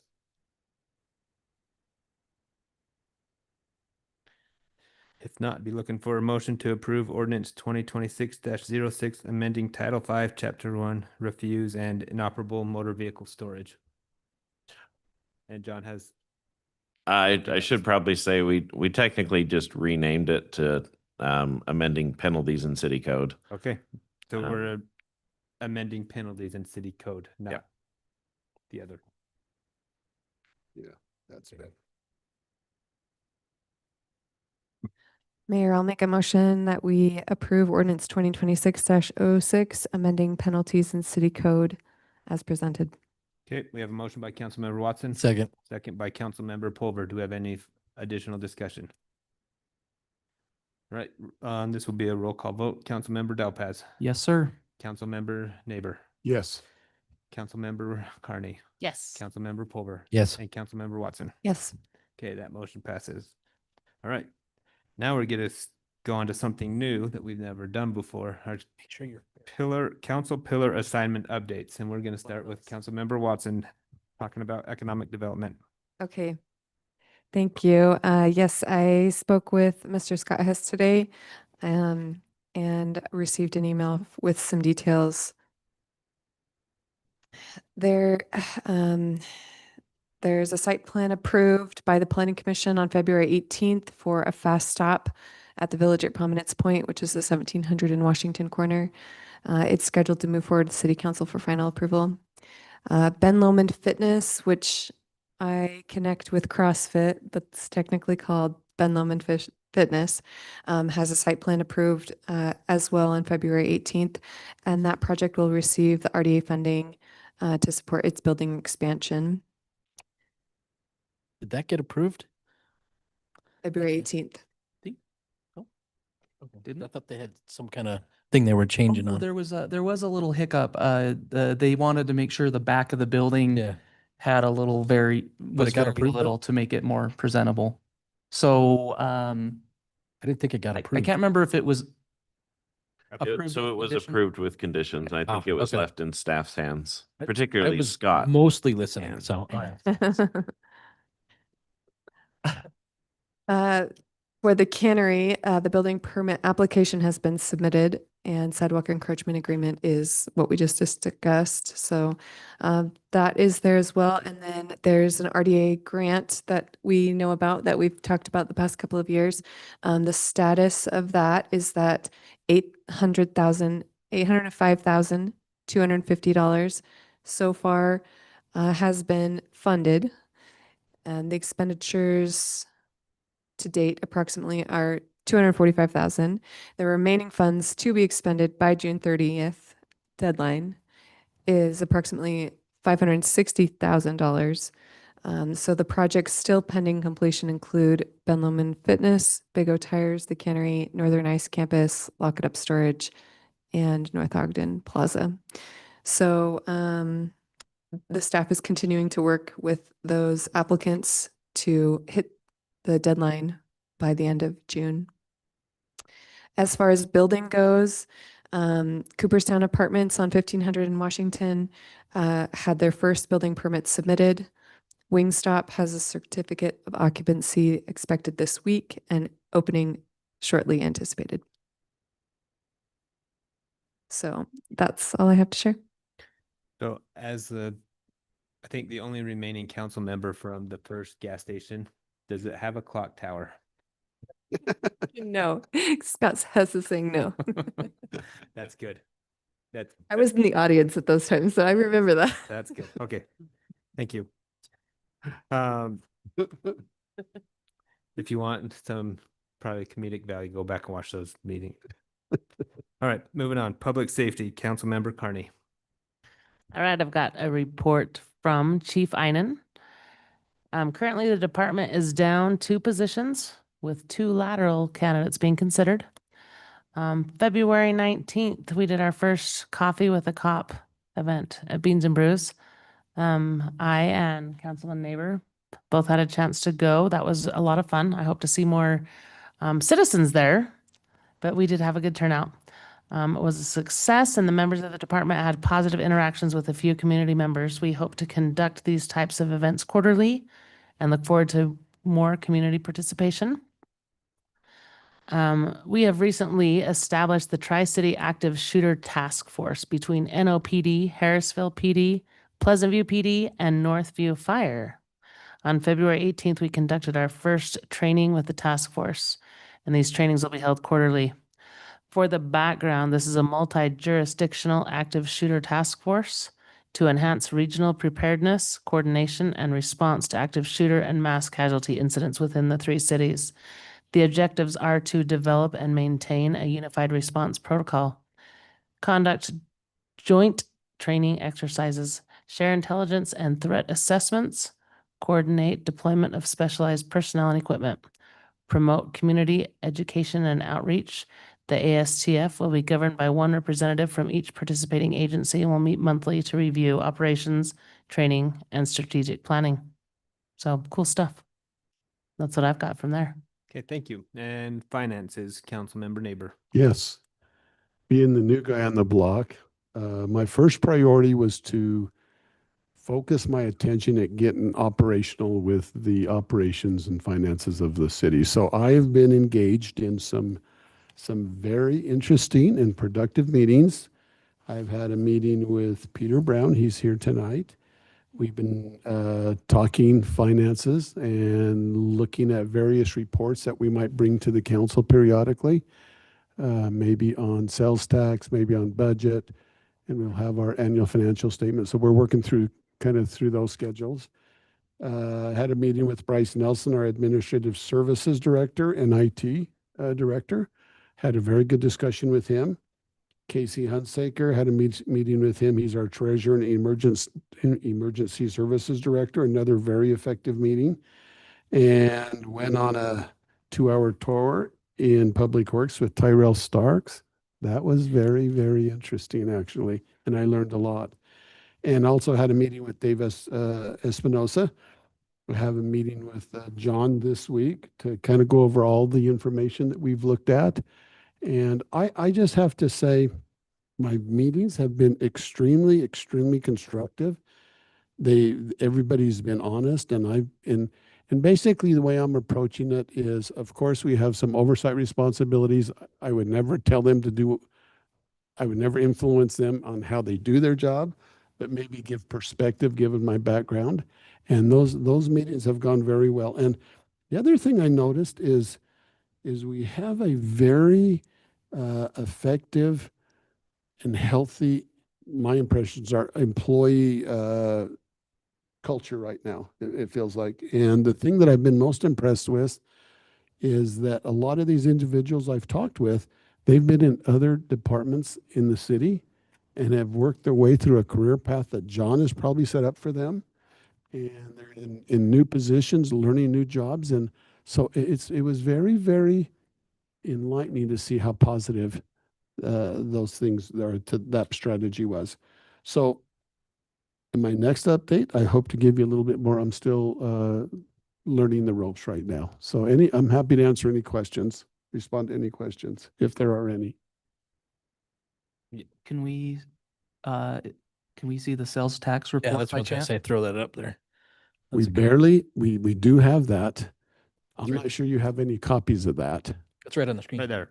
Oh, is it here? Oh, brother. Bing. John, didn't like know. right there. So when I first got on board, this was one of the first reports I looked at, and we had some strange months that were going on. And Will do. if you look at the current one, Peter, and you can help me here, it looks like we've leveled off and we're just a tad behind, but the strangeness, I think, has been eliminated in these last 2 months is my impressions. So we are actually not a tad behind. We're a little bit ahead of what we need to be, actually. Yeah. But barely. Just we're like $30,000 above what was projected to have at this point in this year. So it's a nuance because we're behind last year, but we're ahead of budget this year. And so it's this weird like melding of things. But it is a good thing that we're not having another 13-12% low. January is historically a low, this chart. And so how far it moves, we hope it doesn't end up underneath. Peter he said he's going to do everything in his power to make sure that I'm just kidding. There's basically nothing in our power short of No, Mo Bettas is I was going to gonna make say. January all good. And I was going to say, and that's exactly right. Encouraging people to spend money here. And sometimes it's cheaper to buy your daughter's diapers at Target in Riverdale than it is at Smith's, but it's okay to buy them at Smith's, right? Well, if you buy them on Amazon, we get the tax for that. That's true. Just saying. So And if anyway, everybody would go buy their F-350 Super Duty extended cab, that would help us as well.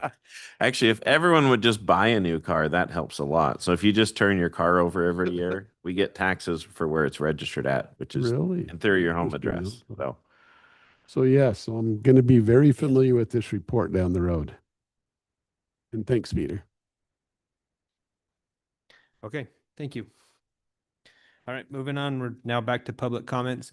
This is your chance to come up and give us your closing comments for the night. Keep your comments 5 minutes or less. And again, give your name, resident in North Ogden. Cass Sotomayor, resident North Ogden. I just want to thank you guys. There's been a lot of public comments from the community. I know we've put a lot of work on you guys. I just appreciate the thought that went into the process of the annexation. So thank you.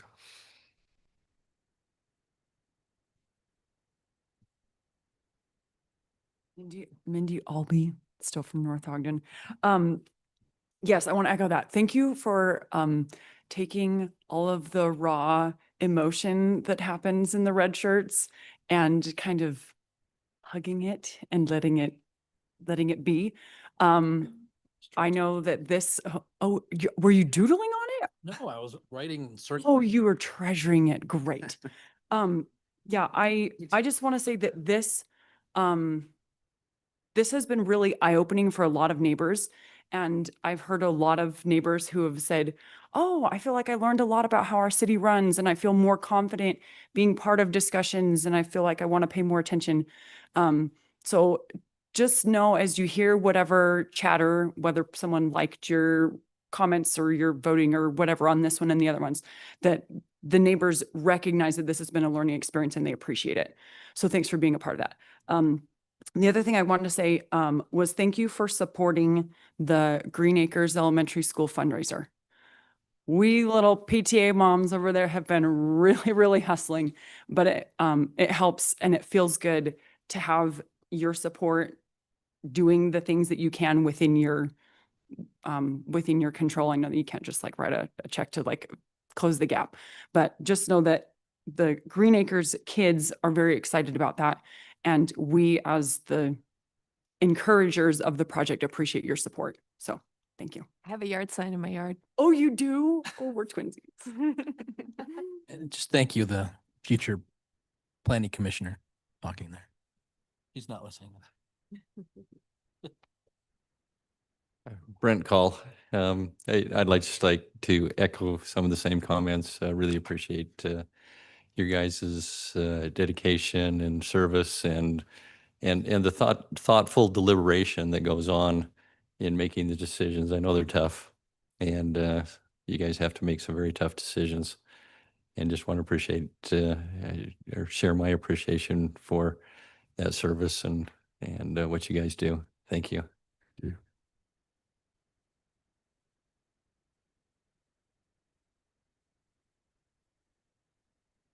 Kate Previson, North Ogden resident. And yes, thank you guys.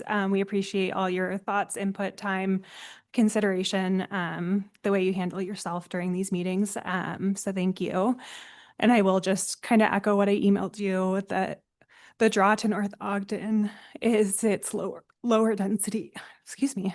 We chose not to be in the bigger cities or the cities that are closer to Salt Lake because of the less density. We want to be able to get to trailheads and not have to worry about a parking spot. And we really care about having the space, the open space, the mental health, not a lot of traffic. It plays a big factor, excuse me, into our quality of life and why we choose to live here. And so I just pray that you use that filter into future decisions and protect this community, because we would hate to leave it. Thank you.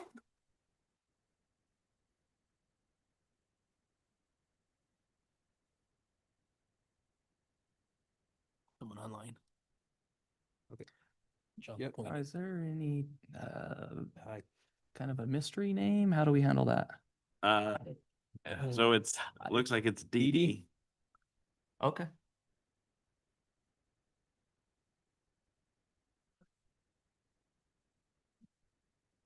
Dee Dee, you're able to talk? Looks like she is muted on her side. She needs to she or he needs to unmute.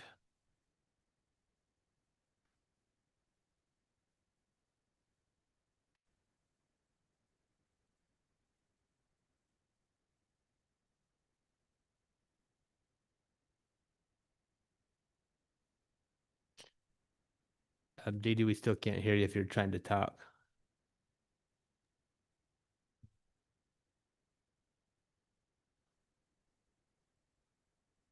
All right. Well, if you would like to leave a comment again, please raise your hand again.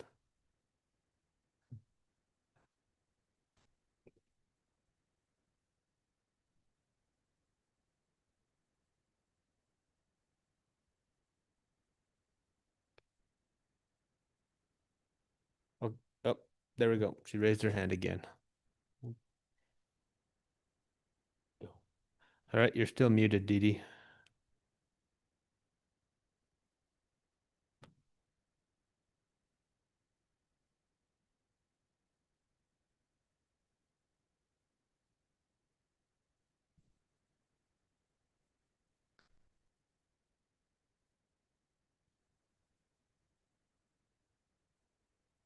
I would suggest this person that is unable to unmute themselves, probably because of technical difficulties, Yep. should email us at ccmm@northogdencity.gov. That, Good yeah, call. I can say. Okay, any additional comments? Oh, we do. Nope.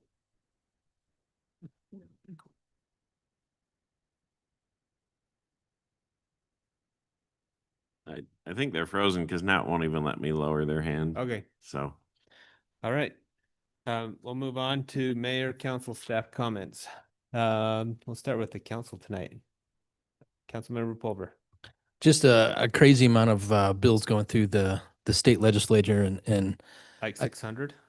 no more than that. There's like 900 on the bot. Yeah. Anyway, so long story short, I think most of the big ones that we were worried about got kind of pushed away. But I think the big one that's still on there is the 25%. And then what was the other one? I think they were still kicking around the one that was 5%. You can only raise property tax by 5% or something. But or did we kick that one out? Anyway, there's a lot of ones that were really weird. And the one that really kind of annoys me the most is that you should really know what your budget is by 1 April. And I was like, Yeah. what? Anyway, so we're trying to fight that one and we're pushing that hard because that makes no sense when you Yeah. don't even have a budget to approve and they're going to, Yeah. anyway. you don't have you need to have your expenses finalized to know what you You don't even have, barely have an audit. And then Or what every city will do is just say, oh, well, we're gonna raise $1 million in property taxes, and then they'll dial it in from there. So that's just anyway. So I mean, we're doing pretty good on that. My first full year doing it, and then just an amazing amount of the Utah League of City and Towns are just incredible people. I don't know how they do it, to be perfectly honest, but I'm glad we shovel them some money every once in a while. But that's it. All right, thank you. And that Mindy needs to apply for planning commission. Can I? Go ahead. Yeah. So just so the council is aware, anyone who is still listening is aware, our city is, the communities that care, Weber Communities That Care that I serve on as a key leader member, is connecting with United Way to join Read Across America. It's a volunteer event that you read in an elementary school for 15 minutes. And there's one of our city elementary schools on the list, several other in the area. So if anyone is able to volunteer for that, I have a flyer. You can scan this QR code. You can look it up too, Read Across America. So I'll be there, and it's really quick and easy. It's about 15 minutes. You're actually reading to them, and you're only at the school for an hour, but That's coming up soon. And then there's also connected with the Weber communities that Carrie wanted to make you all aware that they are doing a QPR training, which is a suicide prevention training where you are trained on what to do when you're encountering a situation of someone who is considering suicide, where you ask questions, you persuade, and you refer. So that is open to the public. It's at the Northview Senior Center, March 6th at 6 p.m. They are asking that you register ahead because they are providing dinner. And so it's a 90-minute event open to the public, and I have a QR code for that as well. It's also on the city's social media. So you can look for that. It's a free event. And I also wanted to ask about that. Should I, or are you gonna? I was gonna follow up with John. Okay. The flooding issues. I have a comment on all the emails that we received. Super appreciate them. I have somewhat of a personal problem because I have a work day that goes 6 a.m. to 4 p.m. and I have zero access to a cellular phone that entire day. So today I got probably 8 to 10 more emails with concerns specific to tonight's agenda. Better late than never, but if you really want me personally as your city councilman to receive your communication and really think about it, please have those to us as soon as possible. Maybe, I mean, my self-imposed deadline would be the Monday night before at 9 p.m. or something before I go to sleep. And there might be similar sentiments here, but I just don't have a way to look at them. And then I'm rushing to the meeting and I'm trying to look at some last minute emails. I think it'd be awesome. So everyone's doing the best that they can, including myself and all the residents, but just wanted to throw that out there. Okay, John. Just as you know, the Citizen Budget Committee's meeting. They're meeting on the off weeks from you, so the Wednesday before you meet or after you meet. But they will start coming to you in March with their recommendations for items. And so the budget's going to start showing up in your agenda. So be ready. Start thinking about policy things you would like to see in the city. As far as I can tell, Peter hasn't found an extra $10 million yet. What? So it's going to be another tight budget year. Obviously, the goal that I think is resounding from the city is keep property tax increases and other fee increases as low as we can while still providing good services. And so we will do our best there. And then it's so nice to see a council that doesn't agree on everything. Because, at the staff level, we don't agree on everything. I think the vote tonight, for example, Scott and I might have voted differently if we were voting. I would have gone with JD, but that's okay. Just because I like the very uniform application of the rules, right?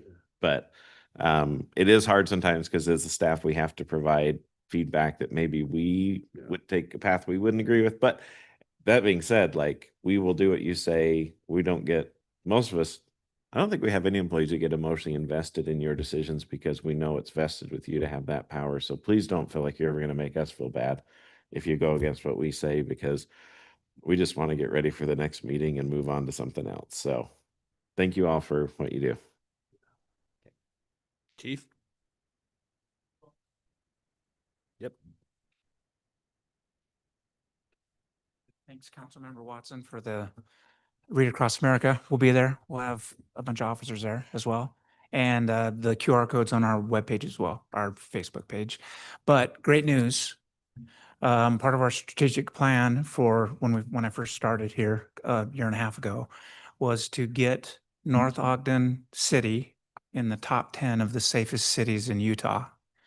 And we went from 13 to number 4. Wow. And so we're pretty proud of that, and we'll try to get to number 1. That's our real goal. But I just got a lot of the information today and extrapolated the data, and we're really excited to report that to you. And I didn't get it to you in time. I'm sorry, but we're pretty happy. Right. Sorry. I almost sent you a text, and I thought I'll just share the good news. I'll just come up and share the great news that we're number 4. Does that mean we're going to organize some riots in 3 cities? Is that the approach we're going to take? Well, we already had our riot. It was on Friday. It's okay. Scott, Peter, Ryan? There will be a community outreach meeting hosted by Kimley Horn to discuss the future Barker Park. It'll be held in this room on March 12th from 5 to 7. Shred Day will be held May 14th, 9 to 10:30 at the North Shore Aquatic Center parking lot. Reminder to sign up for notifications for agenda items. I will be having a little brief training during next week's work session. So anybody interested in getting the how-to on how to sign up for those, please tune in. Cherry Days planning is underway. A reminder to the council to check your monday.com boards to see the progress on Cherry Days and the pillar progresses. And sponsorship opportunities are available for the dog park and for Cherry Days on the website as our vendor, volunteer, and parade applications. Okay.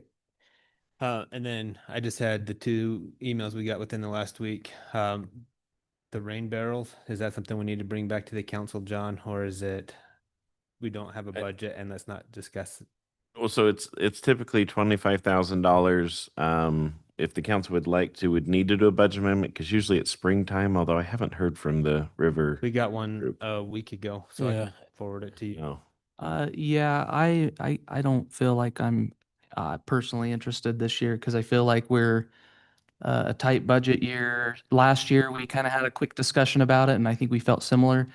So I know I kind of loved doing that for the first couple years I was on council, and it fit into the budget, but maybe not. I have 2 to sell if anybody wants to. Yeah, you can just buy them straight up if you want without the subsidy. Okay, all right. I'll reply to her and say that we don't have it in our budget this year. And then did we all see the email about the church wanting to rent the senior center? Did you see that one, John? Do we need to bring that back, or is that a staff decision right Yeah, now? how does that work? So it would be, I mean, it would kind of start going to that community partner. I mean, we could just rent it, charge them the nonprofit rate, because I'm sure they qualify as a nonprofit. Or if the council wanted to do something, we could be more involved.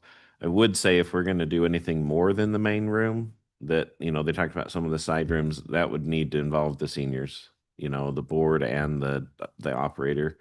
Because that room that she said, or that he said looks empty, it's where they store their extra clothes and some food for those who maybe are needing a little extra to take home for the week. So, And it sounded like they wanted some storage as well, like keep stuff there all the time, not just. well, they were hoping to have like a trailer Yeah. and potentially, or use that room for storage. And I think, trailer's a better option.